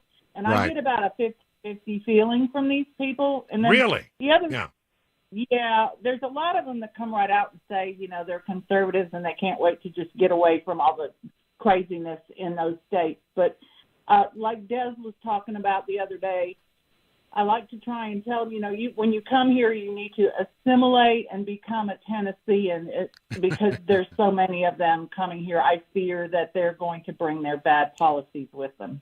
Well, and where are most of these hardcore people that you say are coming here, but they're not really likely to change their political beliefs? Where are they landing, Mary? Well, they're coming from California and are the ones that I feel like are not really going to adapt to our way of living, and they are landing in Davidson and Williamson County mostly.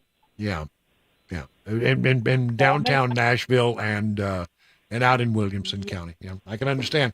All right, Mary, great insight. Thank you very much. Valerie in Franklin, you're up next on the drive. How do you feel about all of these people who are coming in? Are you worried about them, or do you feel like they're going to be okay? Valerie? Oh, hey. Yeah. Hey, Brian. Thank you. So as what I like to consider to be a former carpetbagger, because we're from Connecticut, moved here in 96, it's so heartbreaking to see what's happened to Connecticut. And we are so glad to be here. I feel like there's a lot of people that really are just freaked out about what's going on in these cities. I've met a lot of people from California that are just through the channel and circle of friends that I have, and they're amazing people. They're great. They're smart. They're kind. I don't think, as a rule, everybody's going to come and turn things around. But at the same time, I think it's already here. I think, Williamson County's Davidson is blue. Williamson County's almost purple. So well, it'll be something to watch for sure, because the migration has occurred, and like I say, I think I get a good read off a lot of these people that I'm hearing about who come in like you, and they adapt and they understand that the reason that we have these things is because we have conservative government, we have Republican government, and that looks at financial issues very conservatively. We don't have a state income tax. I don't think that's likely to change anytime soon. And it just seems like it's sort of a haven for them, because that's what they hated about the place where they were living. And I think they come in and I think they do assimilate. I was interested to hear what Mary said, that she thinks it's about 50-50. But if they all land in Davidson County, it doesn't change anything. If all the people land from California just go to Davidson County, we'll be fine with that, because it's already about as blue as it can possibly get. Let's go to Steve in Murfreesboro. Steve, you're up with Brian on the drive. What do you say, Steve? Well, hey, from someone who actually lived in California for a while, but I'm from here and now I'm happy to be back, I watched California decline from 1990 to 2019. And it starts with the simple stuff like, hey, I think we need bicycle lanes. Nope, we don't need bicycle lanes here because the only people riding bikes on these backcountry roads are the people from California and Chicago. We have a place called the Greenbelt. Load your bike up, drive it to the Greenbelt, and ride on the Greenbelt. We have a place for you. Our backcountry roads don't need bike lanes. Oh, we need streetlights on every corner. Nope, that's what you got bright headlights for. We don't need to tax the taxpayers to put up bicycle lanes and streetlights. And that's how it starts. They don't realize those little things said, oh, we had this in California. Yeah, that's why your taxes were so high, because you're paying for stuff that you don't need. I hadn't thought of it that way, but things to watch for. All right. Well, thank you very much for that, Steve. Yeah, it is now 50 minutes past the hour of 4 o'clock on Super Talk 99.7 WTN.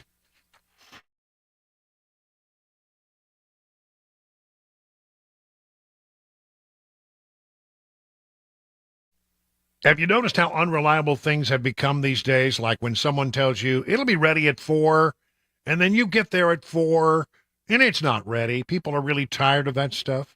If you've had it with unreliable vehicle repair shops, why don't you try Eurofix? Eurofix turns unreliable into reliable, and Eurofix has your vehicle ready when it's supposed to be ready, so you're not standing around waiting.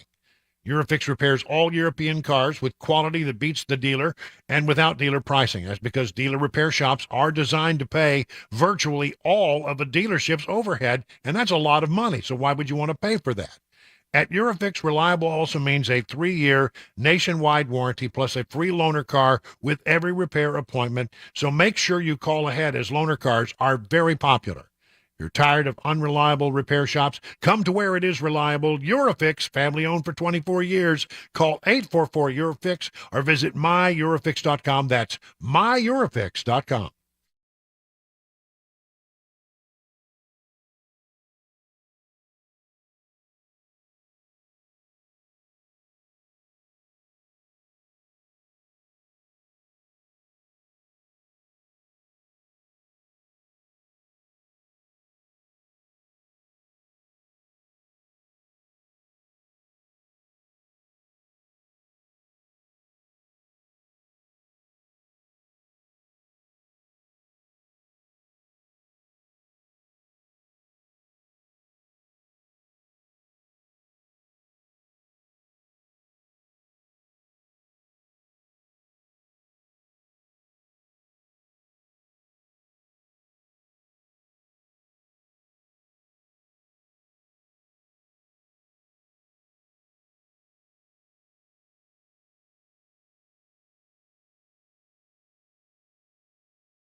In Tennessee, a 15-year-old shot and left on the side of the road in Clarksville. Predators in Tennessee, the Bird app is no more. And an update on the Franklin soccer coach accused of raping and drugging children for 20 years. Those stories and more coming up at 5 o'clock. I'm Mac Morey here on Super Talk 99.7 WTN.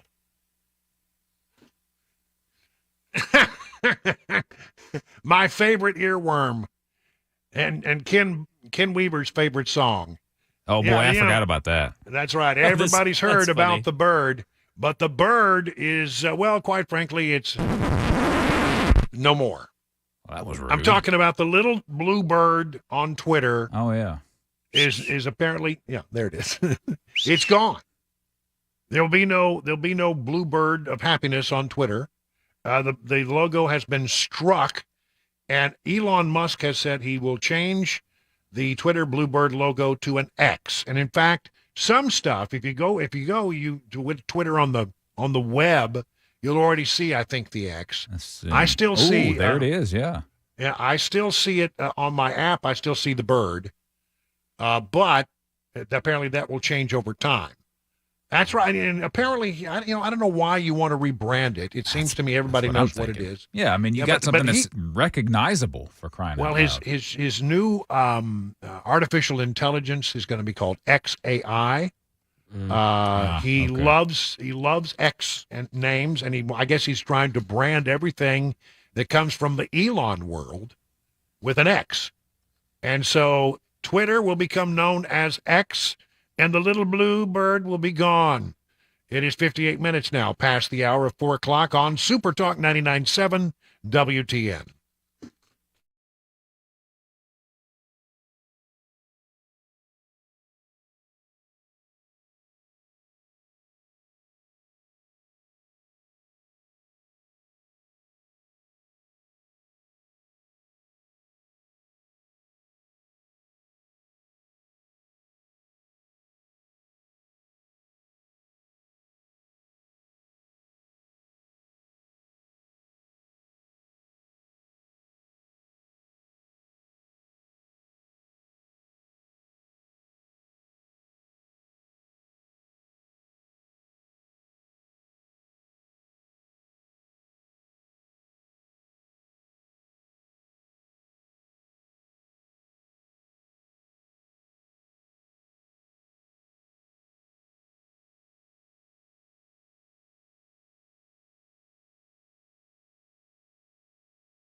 It's 5 o'clock. I'm Mac Morey with your top stories. 92 degrees and temperatures will stay in the 90s all week. May see some showers tonight around the mid-state. Complete weather forecast and the latest traffic report upcoming in 5 minutes.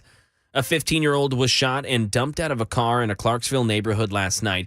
He was then flown to a hospital. This was all captured on video. Channel 4's Brendan Tierney brings us more information. You can hear the shooting down the block from this security camera. The car then speeds down the road and throws the 15-year-old out of the car. He rolls to a stop before trying to find someone to help him. Neighbors who heard the screaming say they grabbed their first aid kits and tried to keep him alive until medics could arrive. And police say this is still an active investigation to find out if the shooting is related to a 17-year-old who arrived at a hospital last night with a gunshot wound to the hand. And that teen, that 15-year-old, is in critical but stable condition.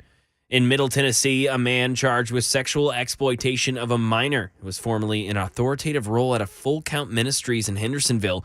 40-year-old Jacob R. Oldham has since been terminated from the board. Oldham served as the executive director for Full Count County Ministries, which uses baseball as an outlet for its preaching.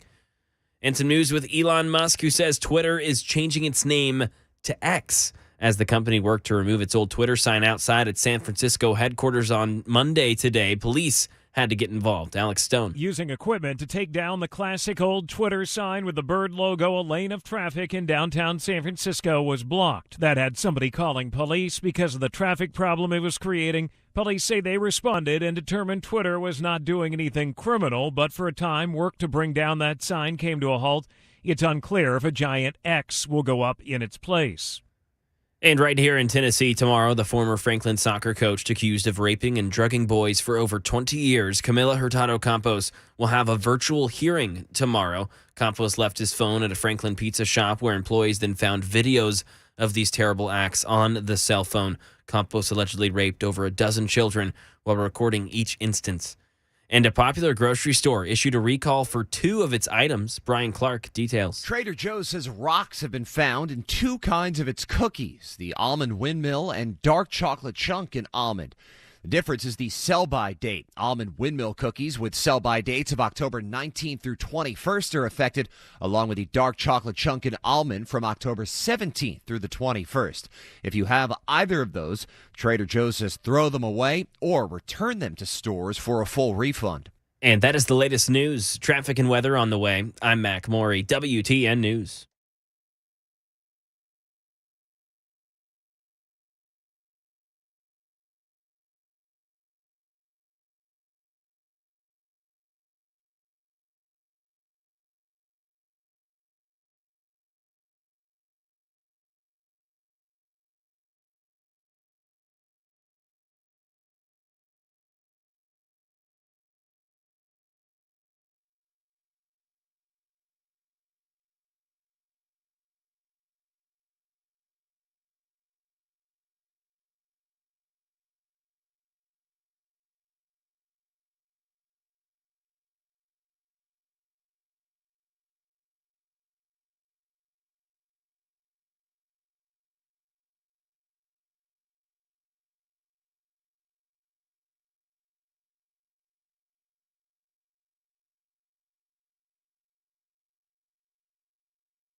I've never discussed my business or their business, my sons or daughters. I've never spoken to my son about his overseas business dealings. I have never discussed with my son or my brother or anyone else anything having to do with their businesses. Well, I think there are going to be some real questions asked about those statements and whether or not the president of the United States is telling us the truth about all of this.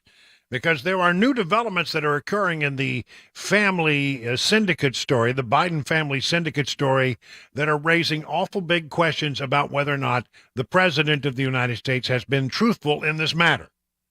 All right, so let me tell you where we are. The New York Post, Miranda Devine. Now, remember, Miranda Devine is the person who broke the laptop story.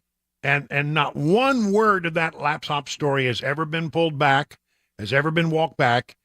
Every word of it has remained accurate since day one, despite how many people came after it, despite how many people came to attack it. Not one word has ever had to be dropped out of all that. Not one word. It stands. And so there you have a situation now where you have Hunter Biden apparently would dial his father. This is the new development from the New York Post. Hunter Biden would dial in his father, then Vice President Joe Biden, on speakerphone into meetings with his overseas business partners, according to testimony expected before Congress this week from Devon Archer, the first son's former best friend. Archer, 48, facing jail for his role in a $60 million bond fraud, scheduled to testify to the House Oversight Committee about meetings he witnessed that were attended by Joe Biden, either in person or via speakerphone, when Hunter would call his father and introduce him to foreign business partners or prospective investors. But wait a minute. The current president says, back in the day when all this was allegedly going on, he never had anything to do with the business dealing. I've never discussed my business or their business, my sons or daughters. I've never spoken to my son about his overseas business dealings. I have never discussed with my son or my brother or anyone else anything having to do with their businesses. Period. Well, these two stories can't both be right. Somebody's story is accurate and somebody's story is not. But remember, Devon Archer, best friend to Hunter Biden, was part of all of the stuff that was going on with Hunter Biden's finances and was there. He knows of the things that happened. One such meeting where this happened was allegedly Friday, December 4th of 2015 in Dubai, after a board meeting of the Ukrainian energy company Burisma, which at the time was paying Hunter Biden $83,000 a month as director. Archer, also director, is expected to testify this week that after dinner with the Burisma board at a hotel called the Burj Al Arab Hotel, he and Hunter traveled 6 miles north to the Four Seasons Resort Hotel to have a drink with one of Hunter's friends. While they were sitting outside the bar, Vadim Pozharsky, a senior Burisma executive, phoned to ask where they were because Burisma owner Mykola Zlochevsky needed to speak to Hunter urgently. Soon afterwards, the two Ukrainians joined Hunter and Archer at the Four Seasons bar, and Pozharsky asked Hunter, "Can you ring your dad?" At the time, it was early afternoon Friday in Washington, D.C. Hunter then called his father, put him on speaker, placed the phone on the table, and introduced the Ukrainians to Joe Biden by name as Nikolai and Vadim. He also said words to the effect that the Burisma bigwigs need our help.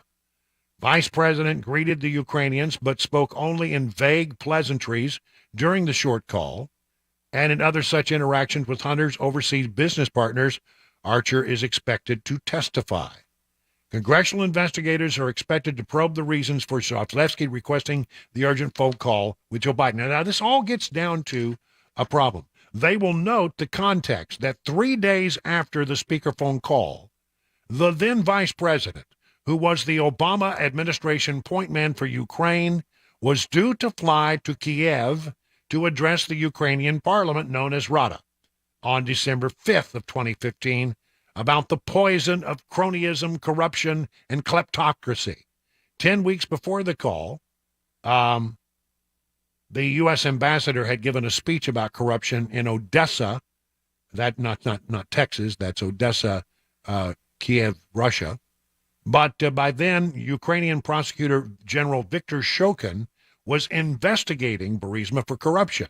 And within 2 months, on February 2nd, 2016, would seize 4 houses in Kyiv, 2 plots of land, and a Rolls-Royce belonging to Zhovlevsky, who was living in exile in Dubai. A month later,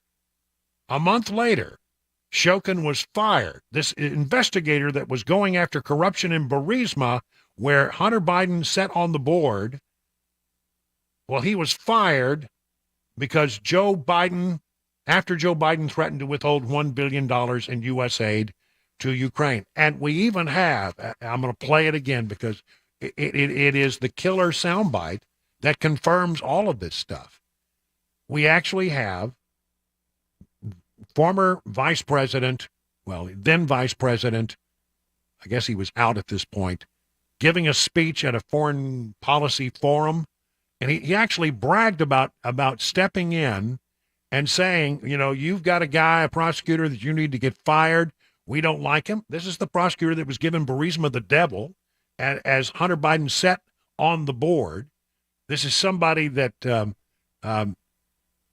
really the president of the United States, or I guess the then vice president of the United States, had been introduced to on the phone.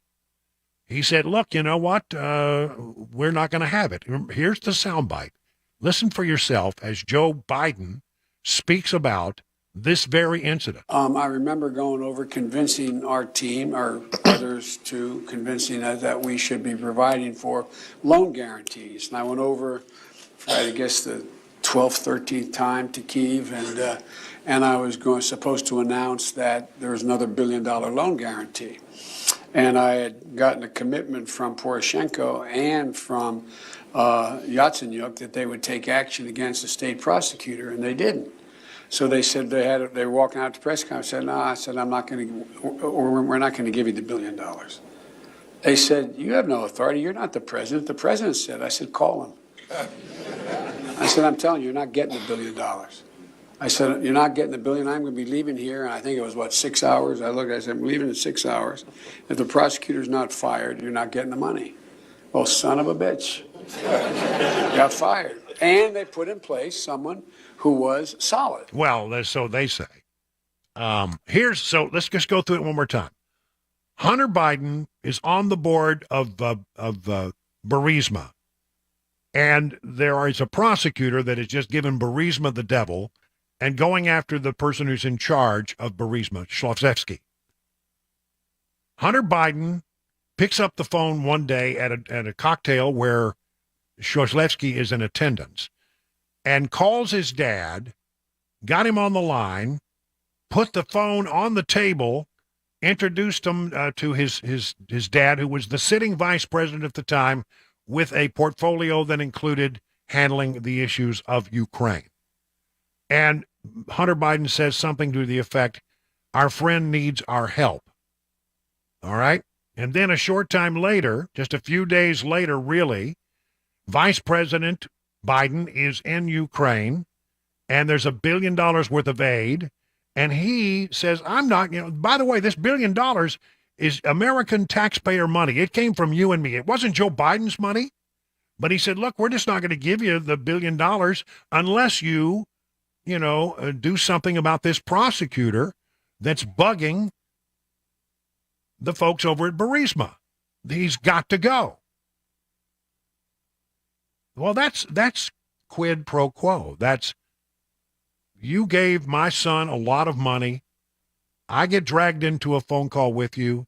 When I arrive in Kyiv, I'm fighting your battle for you. I'm trying to get rid of this prosecutor that is all up in your chili. And I say, you can't have your $1 billion worth of federal aid, U.S. aid, unless you get rid of this person. And, as the vice president at the time said, well, son of a bitch. Got fired. And they put in place someone who was solid. This is getting good. Devon Archer's testimony could be the thing that puts this over the top. Let me just throw out one other thing that I happen to know. Nobody is reporting this, but Let's think about it for a moment. We have a thing in our nation called the National Security Agency, and they are supposed to monitor communications all over the world. And anytime that you've been overseas and you call back into the United States, your phone call got recorded and got put into a system somewhere where it might or might not have raised a flag. They run it through computers, and computers, if they hear certain words, it raises flags. But every phone call is recorded. Now, the question is, here you have Hunter Biden overseas. He's in Dubai. He picks up his phone and he calls his dad back in Washington, the active vice president of the United States, and he says, our friends are here and they need our help. That recording may well exist somewhere within the archives of the National Security Agency. It could well be there. Did it get flagged? It should have gotten flagged. Can you imagine that it wouldn't get flagged? I think they definitely were watching. And I'll tell you this, if not the American National Security Agency, well, then the Russian counterpart or the Chinese counterpart, they've got it. Somebody's got this recording. Somebody's got this sound of this conversation.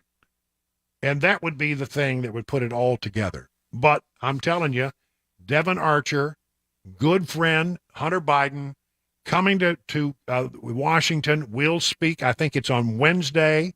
He's going to be giving his closed-door testimony. It will be transcribed, and he's going to tell everybody just exactly what happened. Remember, Devon Archer knows where all the skeletons are buried. Devon Archer has all of that information. So will it be enough to raise real questions? I think there is an incredibly strong case being made that Vice President Joe Biden was acting in a way which basically is take a bribe. We're going to take the family's going to collect a fee, and you're going to get what you want because I'm going to chase off this prosecutor that's giving you the devil. They paid good money to make their problems go away, and the person who made them go away is Joseph Robinette Biden Jr., and I think we're beginning to put together the really, really, really strong case that Joe Biden has accepted bribes, that he's a crook. What will happen? Stay tuned. This week could be very interesting. 20 minutes now past the hour of 5 o'clock on Super Talk.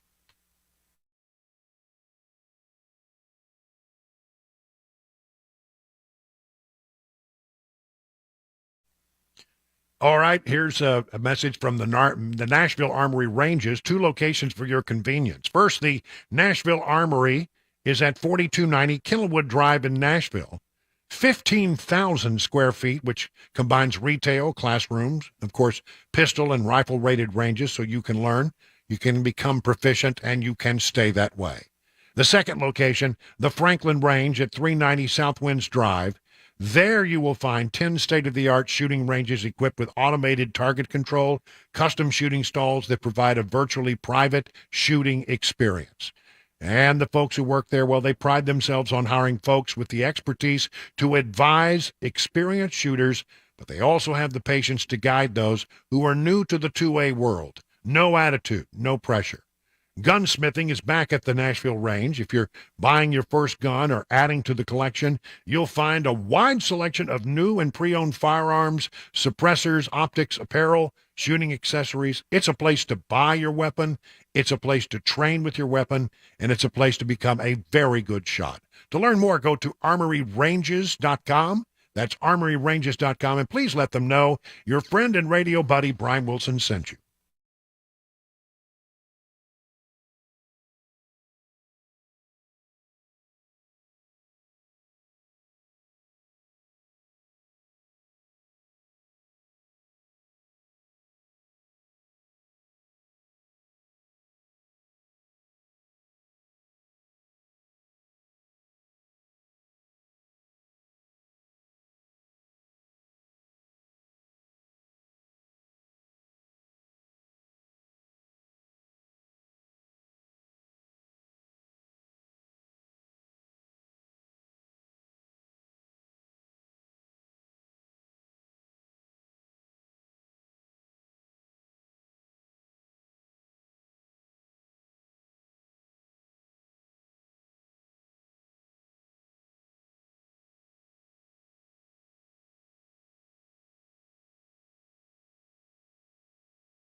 A fight over a floating border barrier, a lack of gun safety among youth in Tennessee, and Jason Aldean's new song going up and up those charts. I'll have those stories and more at 5:30. I'm Mac Maury here on Super Talk 99.7 WTN. It is 25 minutes now past the hour of 5 o'clock on Super Talk 99.7. Just following up a little bit more on the Hunter Biden scandal and the Biden family syndicate. The chairman of the House Oversight and Accountability Committee, who's really doing a good job with this, is James Comer, Republican of Kentucky. And he doesn't want to see, he says, a special counsel appointed by the Department of Justice to investigate Hunter Biden because his committee, he says, is already doing the work. There's a House Ways and Means Committee, his committee, Judiciary Committee, they're all on it. I have no confidence in special counsels, and I would say that's true, especially after what we've learned about the special counsel that was in place to investigate Hunter Biden. I have no confidence in Merrick Garland to appoint an independent, credible, unbiased special counsel. I think we're making a lot of progress in our investigation, and we're going to continue to plow forward. Yeah, see, if you want this thing to come to a grinding halt, see, maybe that's the whole plan here, that the Democrats will say, you know what, thank you very much, House Oversight Committee. You have raised some interesting questions. We think there needs to be a special counsel put in place, and we'll take it from here. Thank you very much. And then they take over the investigation. And then you, as over at the House, Oversight Committee, are going to be stymied because you can't investigate things that might fall into the purview of the special counsel.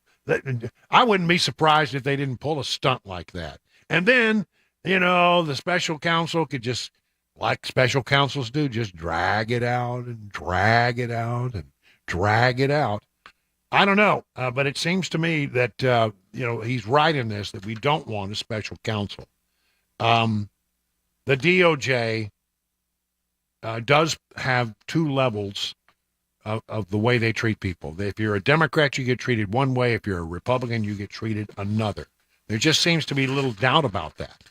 And to hear from the whistleblowers who add to that, I certainly hope that the Department of Justice doesn't try to do something along those lines, because I think it would be a real disaster. But one way or the other, that's an interesting point. I hadn't thought about that. How might the Democrats stop this thing? Or, let me game it out another way. Maybe they don't want to stop this thing. Maybe this is the way they get rid of Joe Biden as a nominee. It's gotten too dicey. There are too many good questions here. I think perhaps we need to look for another nominee. They want another nominee. They want another nominee. They do not want to run Joe Biden. They understand that he's weak and that he's not up to the task. He falls down steps. He says stupid things every time you get him in front of a microphone. They're going to set up the entire campaign in his basement in Delaware so he doesn't ever have to leave, just step in front of the video camera. They're going to do everything they can to try to drag this out, the Biden folks. But maybe it's the way you get rid of Biden. You simply say, you know what, Joe, thank you for your service. This is getting a little dicey. You are scandal stained, and I think we're going to have to go another direction. And then you might see people like, I don't know, Gavin Newsom maybe jumping in. I don't know, one way or the other. I think there are a lot of things that could play out here, a lot of ways this thing could play out.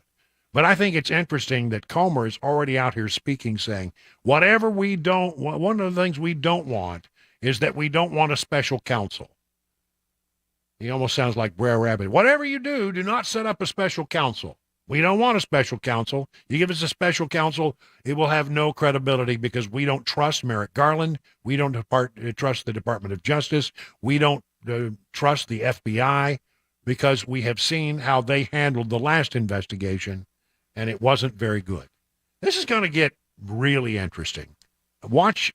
This could be a key week in this whole thing about the family syndicate of the Biden family syndicate. I think it could well get really ugly, and a course of action could reveal itself before this week is out. 5:30 now, Super Talk 99.7 WTN.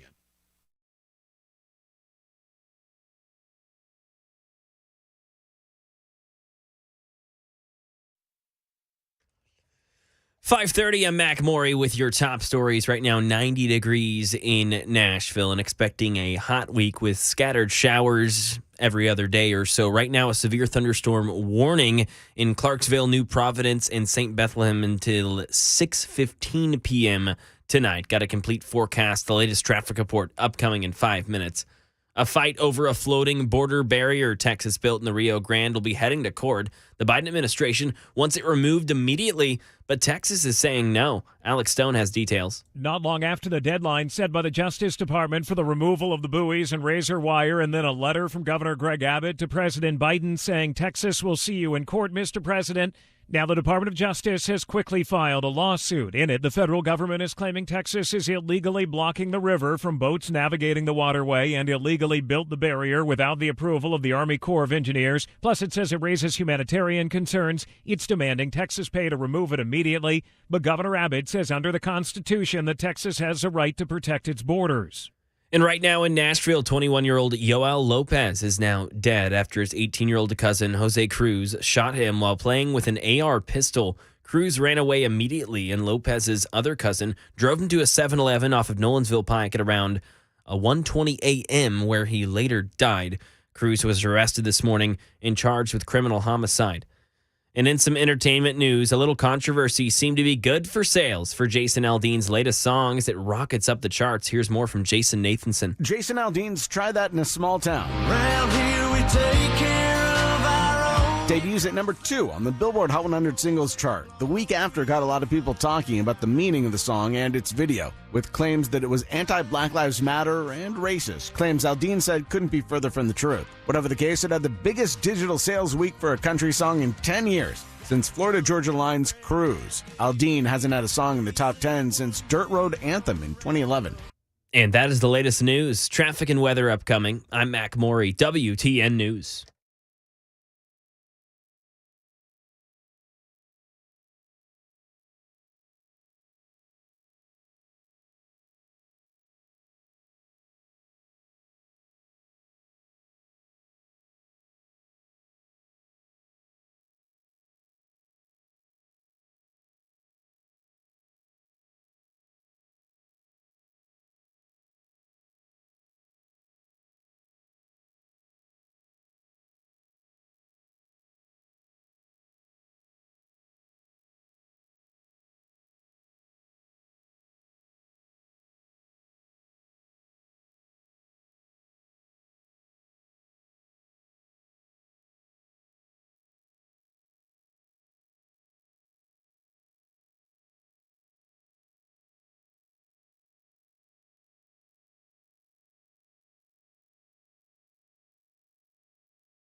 All right, Grace Point Healthcare delivers medicine affordably with menu-style, transparent pricing.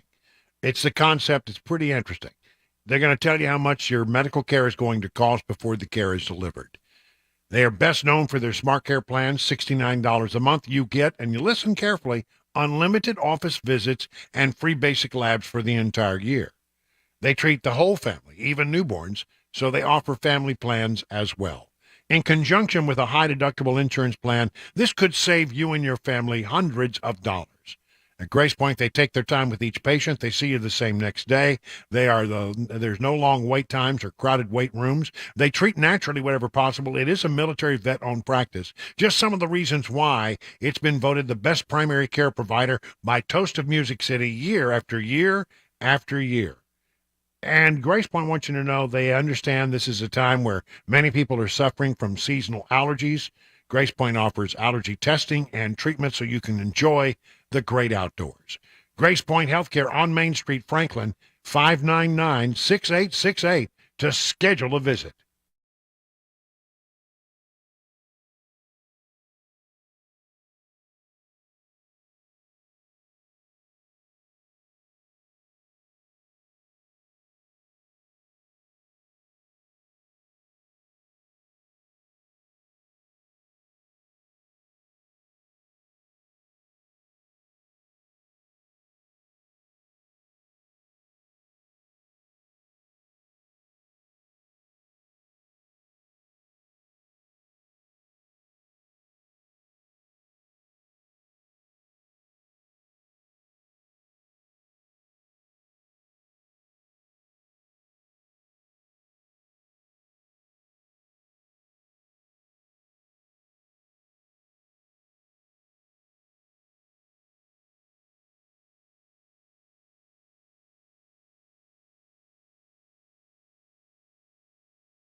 It is 37 minutes now past the hour of 5 o'clock on Super Talk 99.7 WTN. Brian Wilson back in the chair after being off on Friday. Thanks to Matt Murphy for filling in for me. Greatly appreciated that. As I spent some really sweet and wonderful time with my sister and her family on Friday, Saturday, and everybody took off on Sunday. There was a trip to Center Hill Lake involved, which I hardly endorse that as a beautiful lake. Beautiful lake. We got a big old pontoon boat, and I was the captain of this 3-hour tour. You were the skipper. That's right, a 3-hour tour. No, it went great. It went great. Nothing went wrong. Good. Nothing went awry. We had a lot of floaties, and it's the highlight, honestly, of this pontoon boat were not one, not two, but 3 slides that slid off the back. That sounds like a good time. It was a lot of fun. It was, I got to say, truly enjoyable. And I've been worried because I'd heard stories when you get out there on the lake on a beautiful day in the summer, you can get blown out of the water by people out there acting like idiots. And you know what? I didn't see any of that. So if there were idiots, it was probably us. You were, I was going to say that was you, Brian. Yeah, it's never a good sign if you don't see him. Everybody wondering who that guy in that pontoon boat going around in circles and circles and circles and circles. Who was that? Well, that was me. And why do they have 3 slides? I don't know. We had 3 kids, and so each kid got their own slide. That's great. Yeah, it was great fun, very relaxing, and very enjoyable. And I'll tell you, I'm blessed to have a wonderful family.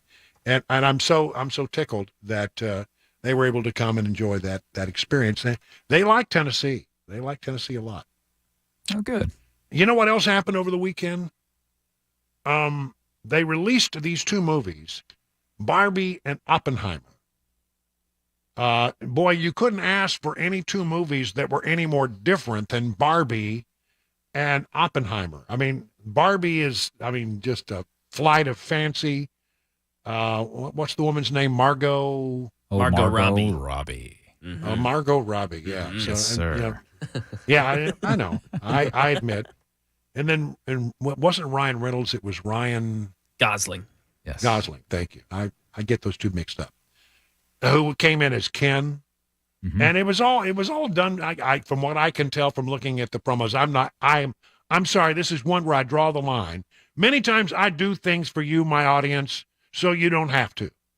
Many times I listen to shows or read stories or go to websites and I read and I get up to speed on these things, so you don't have to. This will not be one of those cases. I will not be watching the Barbie movie. But I'll tell you, I don't want to leave any doubt about that. Yeah. But then being released at the same time was this thing called Oppenheimer, which was based on the story of J. Robert Oppenheimer, who was the father of the atomic bomb. And it comes from no small moment in history. And so this was quite the interesting effort to sort of identify what was going on. In the middle of World War II, we're having a difficult time in the Pacific. We're having a difficult time, trying to take care of what's happening in Europe. And so they developed this super weapon, and this was all very secretive. I was actually not long ago. I was in New Mexico, not far from where they developed the atomic bomb. I was at Los Alamos. They then developed it, I think, down at White Sands. They had the explosion test out of the desert. My mom grew up in Hobbs, New Mexico, not far from this, and she remembers, all of these things, hearing rumors and that kind of stuff. She remembered some of that stuff. So that's going to be a movie that I will want to see. 3 hours. Oof, 3 hours. That's a long. They need an intermission, like 15 minutes, like at the hour and a half mark, so you can get up and go stretch and pee and all that stuff. Get a refill. Whatever happened to that? Because they used to do things like that. Yeah. They used to give you a little break. You could stand up, stretch your legs, go to the bathroom, get some popcorn, whatever. There's a Twitter account. I guess it's X account now that lets you know, like, hey, this time in this movie is a great time to go take a tinkle. And that's what we need. Yeah. So you won't miss anything. Yeah, exactly. It's just kind of a fluff couple minutes. Set your timer for 1 hour and 47 minutes, and then go tinkle. You won't miss a thing. Nice. I don't know. But apparently they did very well over the weekend, and many people are saying it probably will be one of the best showings in recent history, maybe one of the best of all times before it's all is said and done. Now, I think several things are going on here. First of all, teenage girls, they're going to go see Barbie. I mean, they're going to go see that. There will be an audience for that. It's not me, but there will be an audience for it. And then this is a blockbuster, this Oppenheimer, that really gets, I mean, talk about an unexplored part of our history in cinema. I don't think this has ever been looked at before. If it has, it's been a very long time. And I think it really is sort of, I just hope that we don't get all, liberal and woke over the thing. Because, I mean, when you talk about it, this always comes up, was it right to drop the nuclear weapon on Nagasaki or Hiroshima? Was it the right thing to do? And many people say, no, it was a horrible thing to do. It was the worst thing that could have been done. It was a barbaric thing to be done. And then you have to think, well, what would it have taken to end Second World War? Would we had to have invaded Japan? That would have been how brutal that would have been. How many lives would have been lost in that endeavor? I don't know. I don't like to judge history from the lens of today. That's a big mistake that we make. And we change history all the time in this country. And we decide, well, this is not a popular thing to talk about, and we disagree with this account of history. We change our view of history all the time based on the fact that we are looking at it through the lens of today and not of the lens of the time. I mean, you have to put yourself in the mindset of where we were in the midst of World War II. And where we were, and the daily barrage of how we are, as Americans, trying to end wars in Europe and in the Pacific, and the Japanese that attacked us at Pearl Harbor. I mean, all that stuff was very fresh and raw in our minds. And the decisions that were made in that time, not our time. I don't think you serve history well when you reanalyze it and don't take into account the feelings of the moment that it was going on, not the feelings of the moment that we have now. But that's going to be a good one. I definitely am going to see Oppenheimer, and I'll just have to sit in through for the 3 hours. I'll let you know what I think about it. I think it sounds like pretty good stuff. And I think this will go on, and these will be big box office wins for weeks and weeks and weeks. I like that. I like the idea of getting people back into the theater post-COVID. It seems like a long time since we've had two big movies at the same time. We've had big movies sporadically, but I can't remember two like this, like Barbie and Oppenheimer, that have come along at the same time that have brought in a lot of money. And it was designed to do one that was sort of fluff and one that was sort of serious, so that you get a bigger audience. Smart. I like that idea. It was interesting marketing, and there you go. Now, the one I want to know about, and I think I misspoke the other day, and I think I called it Mission Impossible 5. I think it's Mission Impossible 7. I think Have I'm really right. been that many? Gosh. Wow. Is that? I mean, but check me on this, would you? I don't have anything on it in front of me, but I think I saw that I had it wrong. If I was wrong, I apologize. But that's going to be one that I want to see. Because, well, say what you will about Tom Cruise. He's a bit unusual, and he has some beliefs that I don't necessarily agree with. But I love to watch the guy act. I really do. I mean, he just gives you a good performance. He doesn't preach at you. He doesn't try to, tell you how to live your life. He just gives you what you want, which is great entertainment, amazing stunts. It is a thing you just can't get enough of. Now that's coming up pretty soon, or is it already out there? I don't know. I think it's out. Let's see. Yeah, it was released on July 12th, so it's been out a couple weeks. Oh, really? It's been out there for a while. And is it 7 or just? I'm having a hard time this figuring is it out. 7. Is that 7? This is Dead Reckoning Part 1, which will be the 7th, and then they'll come out with Part 2, which will be the 8th. But they kind of got screwed on that release time right before Barbenheimer. That's not fun.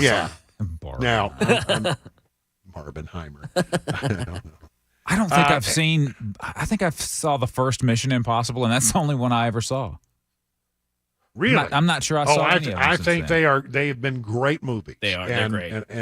And each and every one of them, there is a stunt that tops the previous episode. And of course, Tom does it himself. Yes, of course, Tom is. I mean, the guy flies planes. He flies helicopters. I mean, I was watching an interview with him done some time ago the other day. Popped up on my Twitter feed or my Facebook feed, and he was talking about, well, I wanted to do this helicopter thing, so I went out and got my helicopter license. Well, just wow. All right. Wow. He just tosses that as an aside. He was already a pretty No good big deal.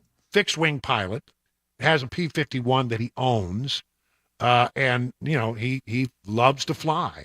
But I'm telling you, I know a little bit about helicopters because I used to be a helicopter reporter, and I know what's involved in flying a helicopter. I have actually flown a helicopter, some with a lot of help and assistance, and I'm telling you, it is it's like trying to balance on a beach ball. It's the most difficult thing you can imagine.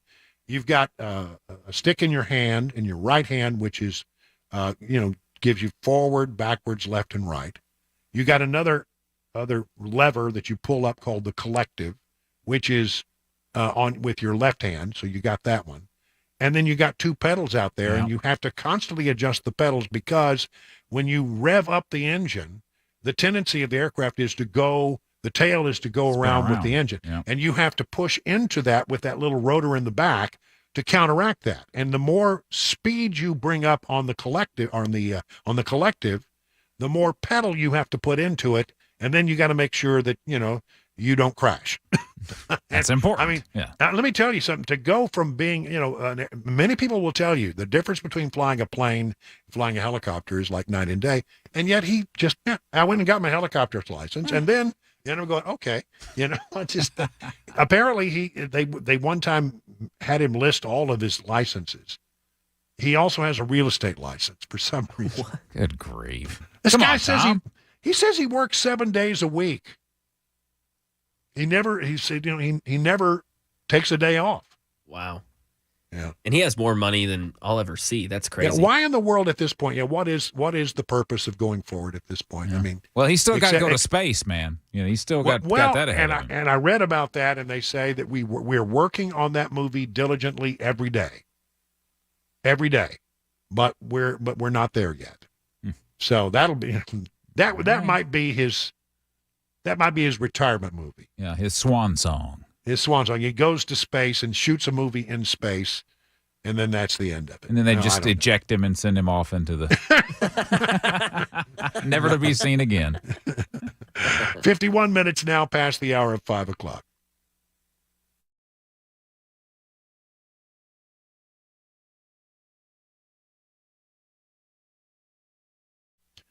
How are you faring in this rough and tumble market? The experts at Beacon Capital Management understand it can be a little scary, but here's the thing.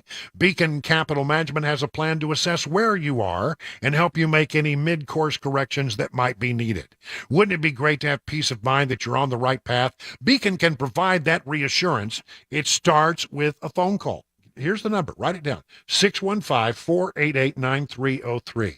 The experts at Beacon will take it from there. I mean, you don't have anything to lose except your worry. At the end of the process, you'll be able to rest easy knowing you have a plan that meets your retirement goals. Replace the worry with confidence that you're on the right path, that all the T's have been crossed and all the I's have been dotted.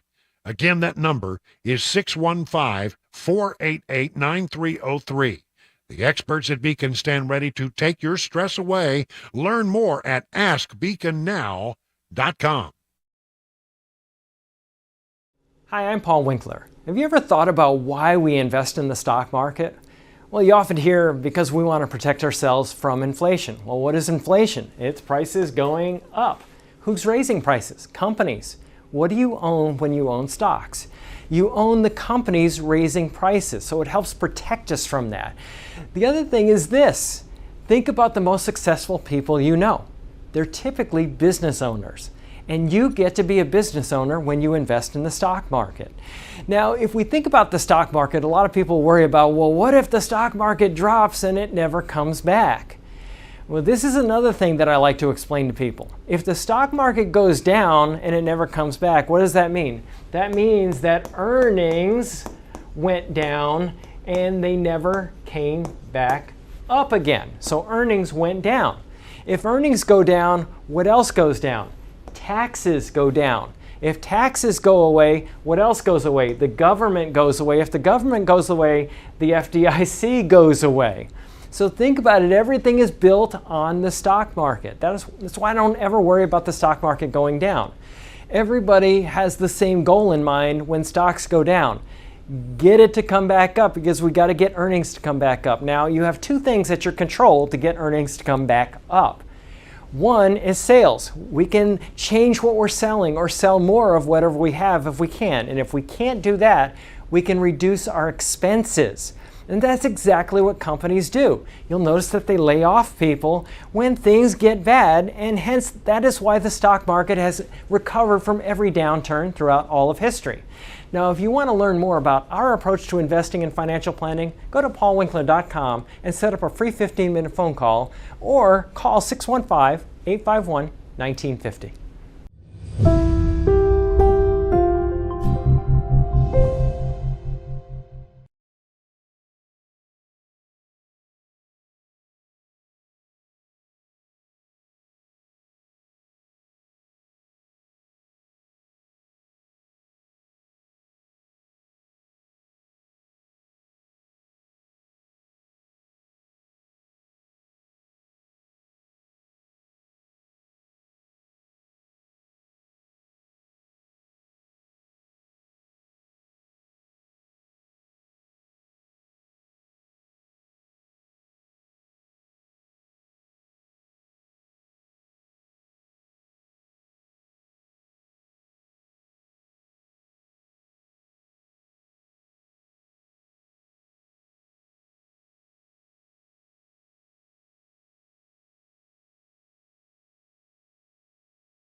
if you have pain in your legs, your arm, your back, you have a tingling in some of your extremities, these are all things that might be made better through the application of a therapy known as non-surgical spinal decompression. And at the Wellness Institute of Nashville, they're all about that. They know exactly what to do. They can get you set up on a series of treatments. I went through 24 of them myself. It sure helped me. I think it will help you as well. Now, take advantage of their 2023 special over at the Wellness Institute of Nashville. Get an exam, consultation, x-rays if needed.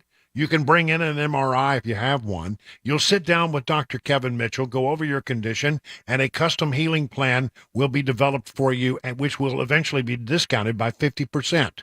That first appearance, that first treatment, only $23 if you're a new patient. Now, Dr. Kevin Mitchell and Dr. Ashley Mitchell offer the first of its kind KT machine. It's like spinal decompression, but it's aimed at helping you with your knee problems. It elongates the knee and allows the meniscus and the cartilage to receive the healing therapy without the need for surgery or painkillers. 615-246-5009. Again, that's 615-246-5009. Learn more by going to their website, painisbad.com.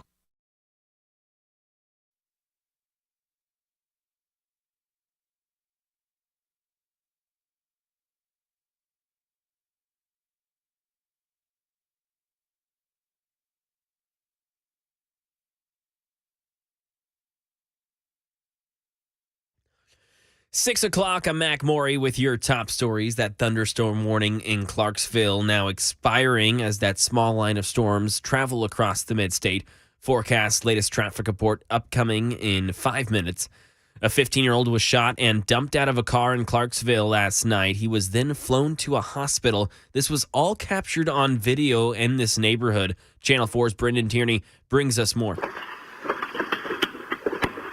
You can hear the shooting down the block from this security camera. The car then speeds down the road and throws the 15-year-old out of the car. He rolls to a stop before trying to find someone to help him. Neighbors who heard the screaming say they grabbed their first aid kits and tried to keep him alive until medics could arrive. Police say this is still an active investigation to find out if the shooting is related to a 17-year-old who arrived at a hospital with a gunshot wound to the hand. And that 15-year-old is in critical but stable condition. A new statement from Carly Russell, the Alabama woman who returned home after she was reported missing for 2 days. Hoover Police Chief Nicholas Dursey is at a news conference this afternoon reading the statement from Russell's attorney. He says it acknowledged, quote, there was no kidnapping and that Russell asked for, quote, forgiveness and prayers. It was all hands on deck, and we don't have a dollar figure yet, but we're certainly working towards getting one, and not only ours, but there'll be other agencies that had a lot of support that they gave us and had monetary expenses themselves. Investigators plan to meet with Russell's attorney tomorrow, and criminal charges are possible. Here in Tennessee, tomorrow, the former Franklin soccer coach accused of raping and drugging boys for over 20 years, Camila Hurtado Campos, will have a virtual hearing.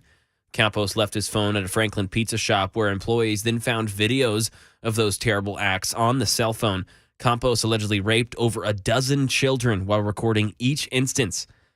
And the IRS, they say they're going to end their practices of making surprise visits to check whether taxpayers have paid what they owe. Andy Field has details from the nation's capital. If you hear this, the IRS says it will no longer be one of their agents stopping by for a surprise chat about your taxes. One reason, protecting IRS agents' safety who've received increased threats since Congress okayed money for more than 80,000 new workers. Those surprise visits, though, aren't completely ending. An agent might still stop by if you get a summons, subpoena, or have assets seized, which the agency says happens less than a few times a year.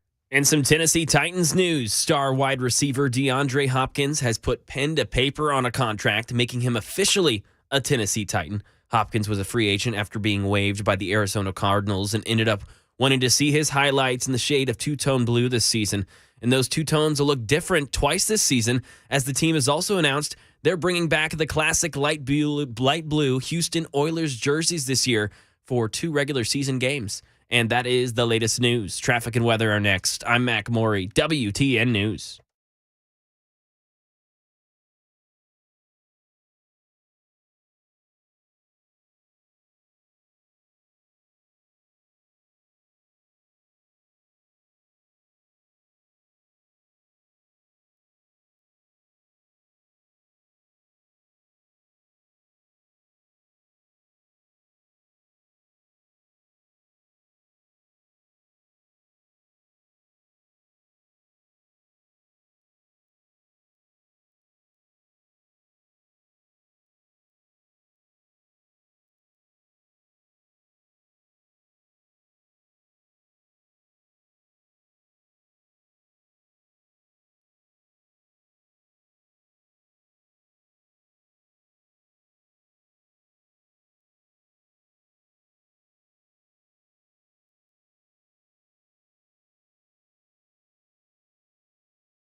8 minutes now past the hour of 6 o'clock on Super Talk 99.7. I'm Brian Wilson, your friend and radio buddy. Just settle in for one more hour, then we'll hand it over to Mark Levin, the great one. He'll carry on into the early hours of the evening with more information. He's got a lot to say these days, and you will be well to listen. So listen, I want to open up the phones right now and ask you a simple question about UFOs, because we believe here on this radio station that the truth is out there. We just haven't found it yet. I don't know. I don't know what really. But here's the question. Do you think the government is hiding information from us with regard to UFOs? And I raise this because there's going to be a huge hearing on Wednesday of this week where the House Oversight Committee is going to bring in people who are going to say, yeah, there's some big stuff going on. Chief among them, a UFO whistleblower by the name of David Grush, a former Afghanistan combat officer and intelligence veteran. And Grush will say that the government has hidden information on UFOs for decades, and he says that they have wreckage, and I think he's going to say they have remains. And so how do you feel about that? Honestly, it's a bipartisan move on Capitol Hill. We know we have seen some things we don't understand. We know that, for example, David Fravor, who's going to also testify, picked up some pictures of this Tic Tac thing that was when he was out in the Pacific with his Black Aces squadron. They saw it repeatedly, and they saw things and they captured it on video. And so, those are the things that we can't quite put together. And apparently, according to Grush, there's a whole lot more that the government is holding on to. So do you believe the government is keeping stuff from you with regard to UFOs, or do you not believe in UFOs at all? Do you wish we wouldn't spend any time on it? Just give us your thought, 615-737-9986. Let's start out. Larry in Clarksville, you're on with Brian on the drive. So, Larry, what's your thought about all this? All right, Brian. So, I mean, I'm not the smartest person on the planet, but I'm not dumb enough to reveal classified info. But I can tell you that back in my time during the Cold War, we would have SR-71s fly over and through our radar, and our radar could only track 2,300 miles an hour. That's, we'd have to keep updating it. And an SR-71 at full speed could not do a 180-degree turn over Texas. But, it couldn't. It just couldn't. But I saw things on radar, Brian, that just blew the SR-71, out of the air, and would do a 90-degree turn on a dime. And when I reported it, I was told it was weather. And I said, well, weather does not provide a squawk or a beacon.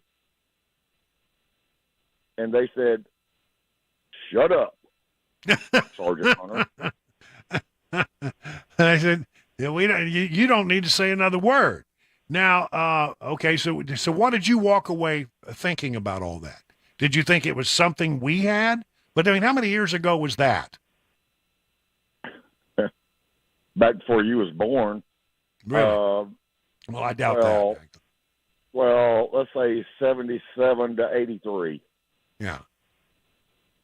Okay, so and when you saw these things do a right-angle turn on a dime, and then they told you you didn't see that or it's weather, what did you draw from all that?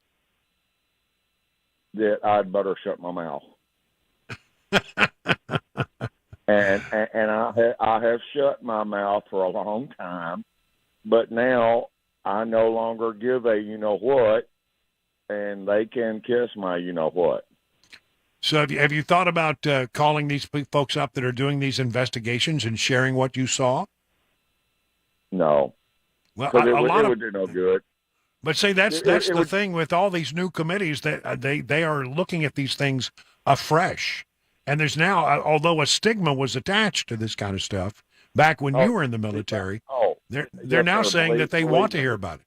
Say again? Believe me, there was. And I mean, I was a weapons controller, and I talked to the pilots, and I even flew back seat in a bunch of dogfight missions. I knew the pilots, and they would tell me things, and they would say, "But we can't, but we can't tell anybody." Yeah. I can't tell you how many times you hear stories like that. They saw things they can't explain, and when they were, they thought about raising it or filing a report, they were told, "Yeah, you can do so at a risk to your career." And When you see something that's traveling at 4,500 miles an hour, and then it just stops and makes a 90-degree turn, and then hits 4,500 miles an hour again, that's nothing we had. Well, I agree, and that was so long ago that if it was something we were developing, it would have been out by now, right? Yes, sir, it would have. I think you're right. And I appreciate you taking my call, sir. I can't wait to meet you again. Last time I met you was at the Palm in Nashville. Well, I love that you called in, and thanks for that information. Stephen in Fairview. Okay, so Stephen, and by the way, we got some open lines here, 615-737-9986. The question is, do you believe the government is hiding stuff from us? Because we're going to hear testimony from a guy who said there are recovered aircraft, there are recovered spacecraft, there are even remains that have been recovered. But do you believe that the government is telling you the truth about all this? Stephen in Fairview, you're up next on the drive. What do you say? Hey, Brian, thanks for taking my call. You guys kind of blew my theory out of the water there, the last sentence the gentleman said. But what I've always thought was that, of course there's government secrets and things that they're not going to tell the public, right? Like we can get on Google Earth and, almost read the make of an automobile just on your cell phone. Imagine what stuff they have that we don't know about. So what I've always thought was that it's like our technology, but they don't want the public to know about it. And, I've always thought that up until about 5 minutes ago when the guy was like, well, it would have been out by now, which might be true, but who really knows if they're holding it, from us or not. That's what I've always thought. What do you think? Well, my thinking on it is that if we had the technology, and we have the opportunity, and we have had the technology stuck in Area 51 or someplace in a big hangar, why haven't we been able to reverse engineer any of it? I mean, we got bright people who could go in there and look at this kind of stuff. Why haven't we been able to reverse engineer what they have done? And if they did, we would have a huge competitive advantage. And then people say, well, this is probably the Russians or the Chinese.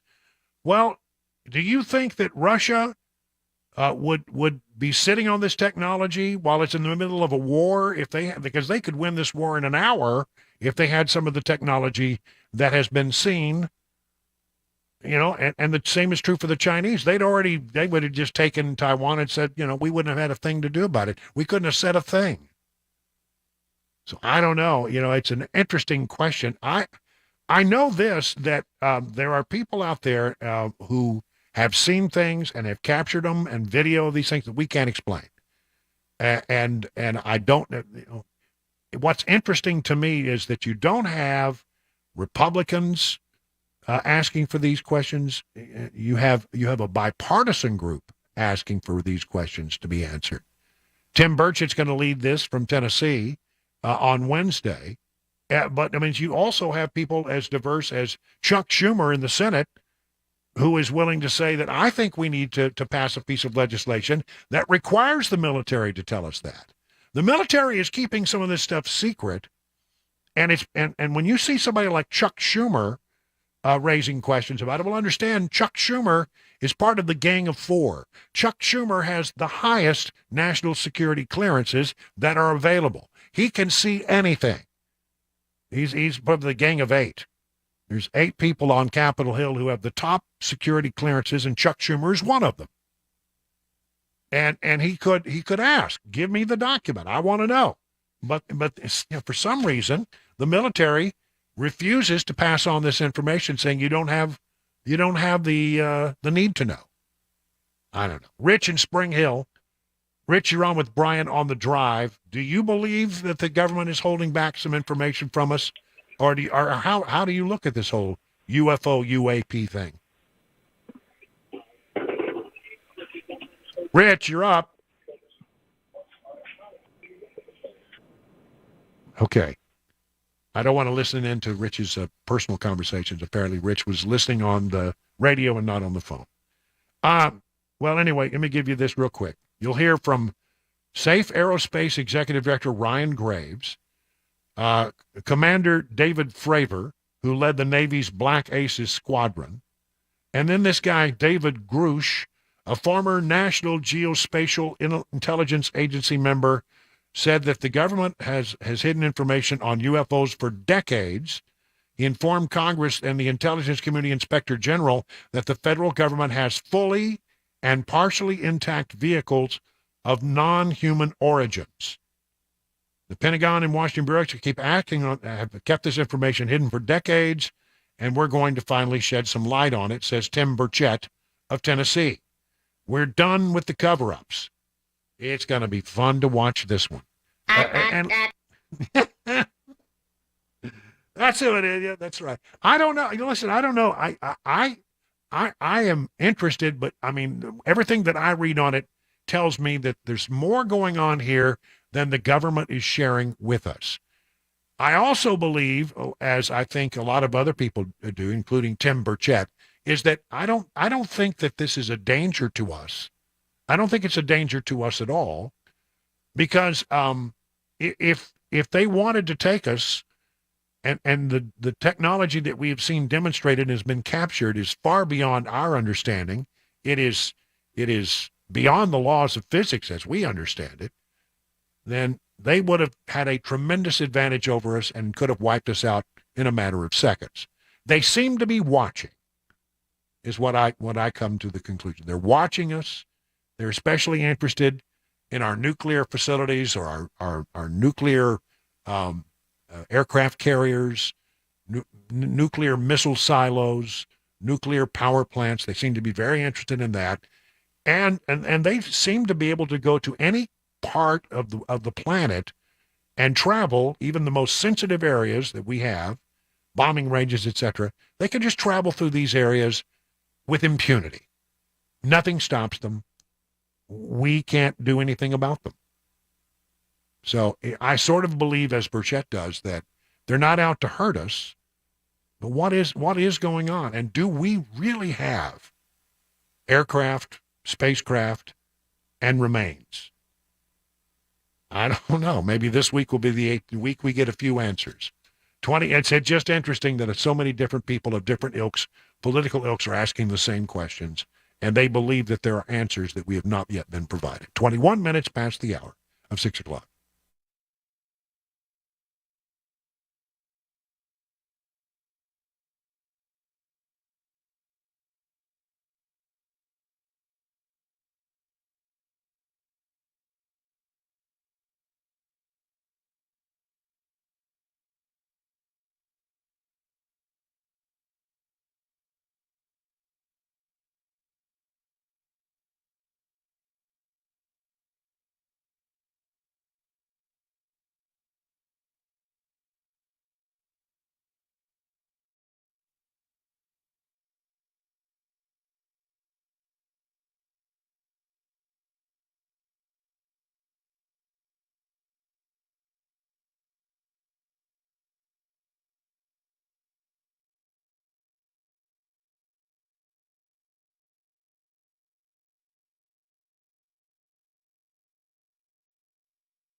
It is 26 minutes now past the hour of 6 o'clock on Super Talk 99.7. I am shocked. I am stunned. I'm amazed. I can't even begin to tell you how surprised I am that we continue to see stories like the one I'm about to share with you. And it has to do with the folks over at B&A at our airport. Since I've been here, Chris, I can't tell you how many stories I've written that go just about like this one. This is from WSMV. A Kentucky woman is facing felony drug charges after police found 27 pounds of marijuana in her suitcase at Nashville International Airport, according to an arrest report. Police K-9 Power guided his handler to the suitcase of Casey Lee McLean, who was flying in, and it seems they're flying in from California, which was locked by a zip tie, the report said. McLean gave consent to officers to search her suitcase, and they found 22 bundles of vacuum-sealed bags wrapped in bed sheets, and all of the vacuum-sealed bags had what appeared to be marijuana in them. The arrest report states that the sheets were wet from an odor-eliminating substance such as Febreze.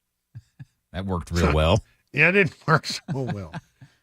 I mean, 22 pounds in a vacuum-sealed bag, and then they wrapped them in sheets, and then they just laid on the Febreze that'll trick the dog. Dump a little bit more on there, yeah. They'll never be able to smell the marijuana with the Febreze on there. Nah, never.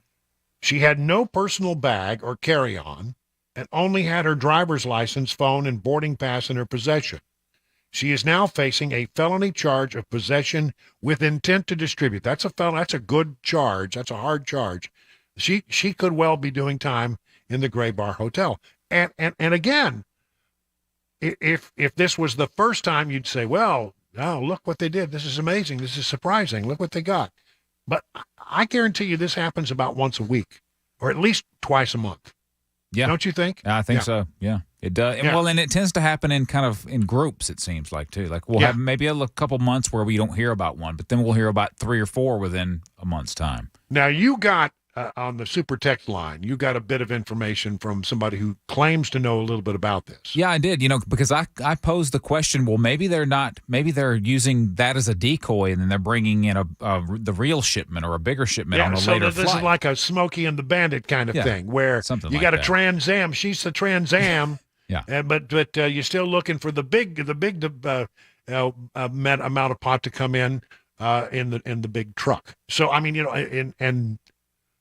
gosh, if that were the case, you'd say, well, maybe that's what they do. They sacrifice one for the bigger amount. But this person said what?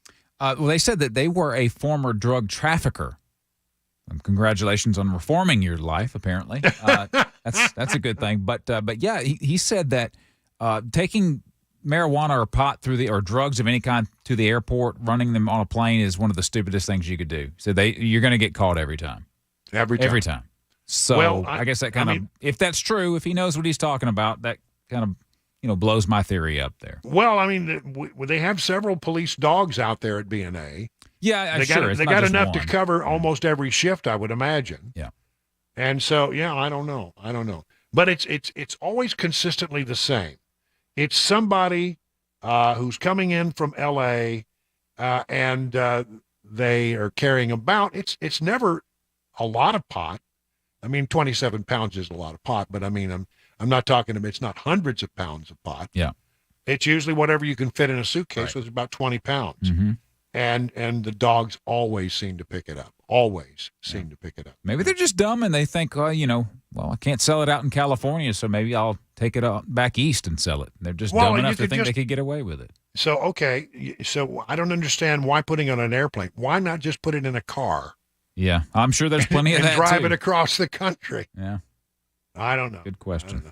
30 minutes now past the hour of 6 o'clock on Super Talk.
Let me tell you about the folks over at Everseal. First of all, what is Everseal? Well, it's a sealant that goes on concrete or wood. It's a patented sealant that has been around for ages and used in industrial applications. But the folks over at Everseal figured out how to provide a permanent solution for sealing your exterior wood and concrete at a price that home and business owners can actually afford. The process starts by cleaning of your wood or concrete to bring it back to look as new as it possibly can look, and then their patented seal will absorb all the way through to become a permanent part of your wood and concrete to prevent further deterioration over the next 30 to 50 years. Wow. Think about that. Think about how much money you would save. The cost of sealing your deck over 10 years, or 20 years, or 30 years. What if you just did it one time, and then you could forget about it? Listen, if this sounds like something you'd be interested in, I can't imagine why you wouldn't. Steve Nelson and his team over at Everseal are the folks you need to talk to. 844-EVER-USA. That's 844-EVER-USA. And as always, you can learn more by going to their website, ever-seal.com.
"38 minutes now past the hour of 6 o'clock. About a few more minutes before we hand it over to the great one at the top of the hour after the news.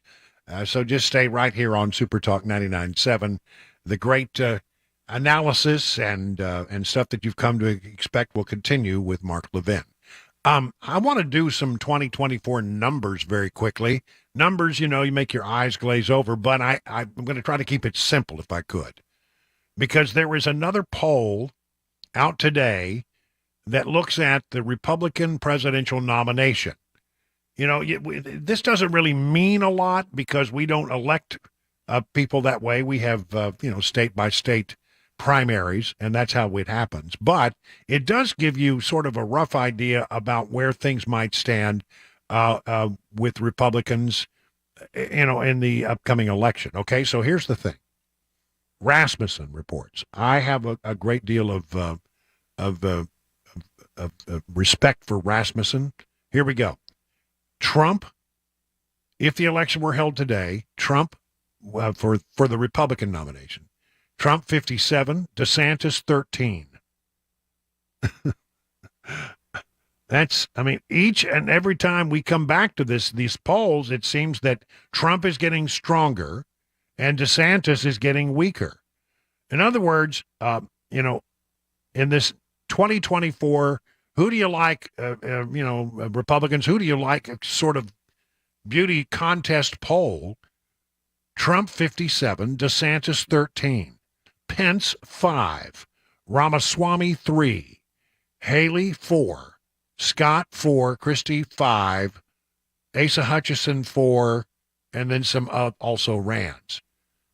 Unbelievable that right now Trump leads DeSantis for the Republican nomination by 44 points. And you can, if you trend this out, you can see it happening. You can see it happening over time.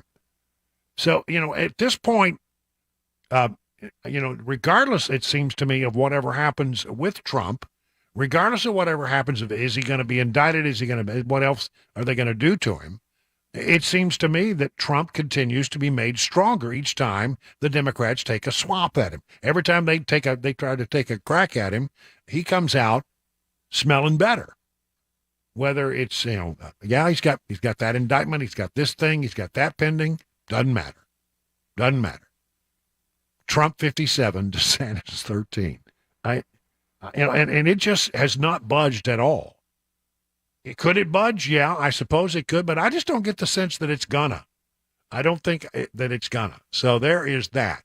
Just looking at Iowa, where, Trump in Iowa, he leads DeSantis by 30 points. Should we go to New Hampshire? Yeah, let's pull up New Hampshire. Trump leads. It's a bit tighter here. Wow, this is interesting. I didn't think about this. Trump 37, DeSantis 23, which means that Trump leads by 14 points, according to a UNH poll. I don't know how accurate that is, but that's one. Other polls have Trump with a greater lead, but that's the UNH poll. All right, so there's that. Okay, good. All right. Turning to other things that are going on in the news that I want to comment on before we wrap it up here today. Almost a panic setting in, Turley says, that Democrats and the media are running out of maneuvering room over these Biden scandals. Now, I like Jonathan Turley, George Washington University law professor. I like what he generally tells you to it straight. He's not. I don't know that he's a Republican or a conservative or a liberal. I don't know where he is, but I think he just tells you what he thinks is going on with the law, and he looks at the law and then gives you it straight from the shoulder. Internal Revenue Service whistleblowers Gary Shapley and Joseph Ziegler testified Wednesday in a hearing by the House Oversight Committee on the criminal probe into Hunter Biden. And then apparently we got a follow-up the next day where Charles Grassley released the FD 1023 form containing allegations about the Bidens receiving millions of dollars in bribes from a whistleblower. That happened on Thursday. I think that there's almost a panic setting in. They all want to move on because the alternative is to recognize one of the most significant corruption scandals in modern history. But it's something the media played a role in suppressing, so they want everyone to move on, Turley told America Reports co-host John Roberts. That's just not going to happen. The evidence is mounting. You have these two whistleblowers testify in Congress, and you'll notice the Democrat members ask very little about their specific allegations. When one of them, Representative Dan Goldman from New York, tried, he ended up demolishing the Biden defense in less than 5 minutes. He got the witness to confirm that Joe Biden did, in fact, speak to his son about business dealings. Bribery is the second crime mentioned in the impeachment clause, Turley told Roberts. Whenever you see that word, it raises very serious implications for a sitting president. And what's really troubling is that these denials by the president were not only made when he was running for the presidency, but have continued during the presidency. Turley says it's adding up. And then there's this in today's news cycle. From the New York Post, Miranda Devine, the same person who put forward the laptop story when it broke. She was right about it then. Not a word of that story has ever been retracted. And she's right about everything that I've seen her right so far. I think she's got a good beat on this stuff. Hunter Biden put then VP dad Joe on the phone with business associates at least 24 times, according to ex-partner Devon Archer. Now, Devon Archer is going to testify behind closed doors later this week. Now, you've got the current president of the United States, former Vice President Biden, saying for years he never discussed any of the business dealings of his son, Hunter Biden. I've never discussed my business or their business, my sons or daughters. I've never spoken to my son about his overseas business dealings. I have never discussed with my son or my brother or anyone else anything having to do with their businesses, period. Well, then, but Devon Archer is sort of a, best friend to Hunter at one point. He was involved. He was there. He saw things, and he's willing to now testify. Archer is expected to testify, according to the New York Post, that after dinner with the Burisma board, he and Hunter traveled 6 miles to the Four Seasons Resort Dubai to have a drink.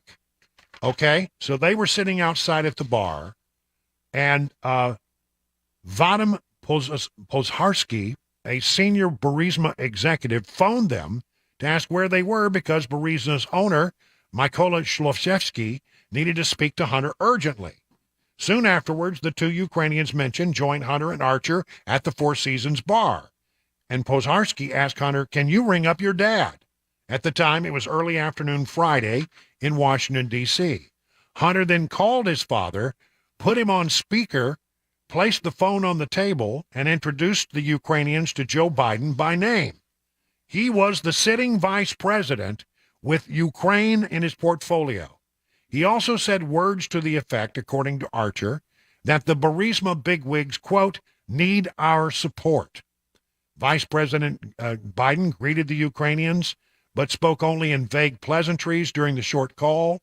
In other such interactions with Hunter Biden's overseas business partners, Archer is expected to testify. Congressional investigators are expected to probe the reason for Shlovchevsky requesting the urgent phone call with Joe Biden. But if you look at the timing, it seems to be about the time that the guys at Burisma were really getting the business from an investigator that was trying to shut them down and was trying to ferret out corruption on the Burisma activities. Remember, Hunter Biden sat on the board of Burisma, paid $83,000 a month. A month later, Shokin was fired. The Shokin was the prosecutor, fired after Joe Biden threatened to withhold $1 billion in U.S. aid to Russia. And you've heard me play this out 100 times, but he even brags about it. So I don't know why this is such a big deal. You got Devon Archer saying these things happen, and you got Biden on the record actually bragging about them. I remember going over convincing our team, or others, to convincing us that we should be providing for loan guarantees. And I went over for, I guess, the 12th, 13th time to Kyiv, and I was supposed to announce that there was another $1 billion loan guarantee. And I had gotten a commitment from Poroshenko and from Yatsenyuk that they would take action against the state prosecutor, and they didn't. So they said they were walking out to press conference. I said, no, I said, we're not going to give you the $1 billion. They said, you have no authority. You're not the president. The president said. I said, call him. I said, I'm telling you, you're not getting the $1 billion. I said, you're not getting the $1 billion. I'm going to be leaving here. And I think it was, 6 hours? I said, I'm leaving in 6 hours. If the prosecutor's not fired, you're not getting the money. Well, son of a bitch. Got fired. And they put in place someone who was solid. So you got Hunter Biden and Devon Archer sitting in a hotel bar. Along comes the top two people from Burisma, and they said, hey, can you call your dad, who's the vice president of the United States with Ukraine in his portfolio, And he says, sure, we'll call him up. And he calls him up and throws the phone on the table. And they talk about pleasantries. And Hunter Biden says to his dad in the phone call, our friends from Burisma need our help, our support. The next thing you know, Biden is in Ukraine holding $1 billion hostage from the Ukrainian government until they fire the prosecutor that Burisma wanted fired. Is this a this for that? It seems to me it's getting incredibly difficult to come up with any other conclusion. Man, I'm telling you, I think this story continues to be a drip, drip, drip story, but this is going to be a very significant week. So stay tuned. 50 minutes now past the hour of 6 o'clock.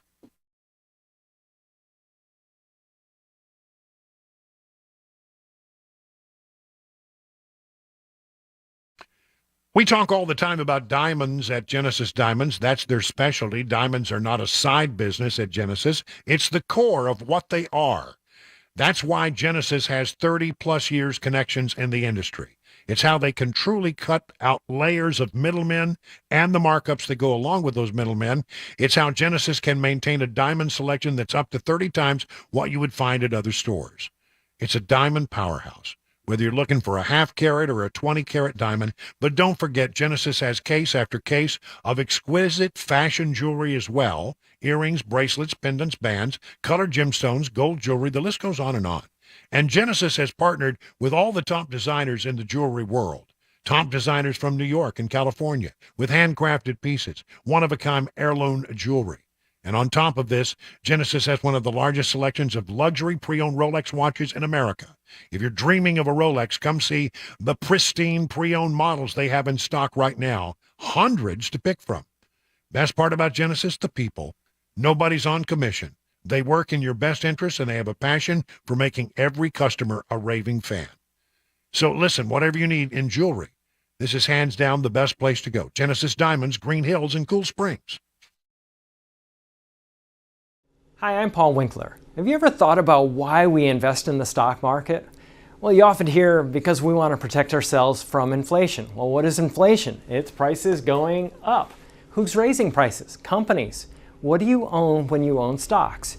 You own the companies raising prices, so it helps protect us from that. The other thing is this. Think about the most successful people you know. They're typically business owners. And you get to be a business owner when you invest in the stock market. Now, if we think about the stock market, a lot of people worry about, well, what if the stock market drops and it never comes back? Well, this is another thing that I like to explain to people. If the stock market goes down and it never comes back, what does that mean? That means that earnings went down and they never came back up again. So earnings went down. If earnings go down, what else goes down? Taxes go down. If taxes go away, what else goes away? The government goes away. If the government goes away, the FDIC goes away. So think about it. Everything is built on the stock market. That's why I don't ever worry about the stock market going down. Everybody has the same goal in mind when stocks go down. Get it to come back up, because we got to get earnings to come back up. Now, you have two things at your control to get earnings to come back up. One is sales. We can change what we're selling or sell more of whatever we have if we can. And if we can't do that, we can reduce our expenses. And that's exactly what companies do. You'll notice that they lay off people when things get bad, and hence that is why the stock market has recovered from every downturn throughout all of history. Now, if you want to learn more about our approach to investing and financial planning, go to paulwinkler.com and set up a free 15-minute phone call, or call 615-851-1950.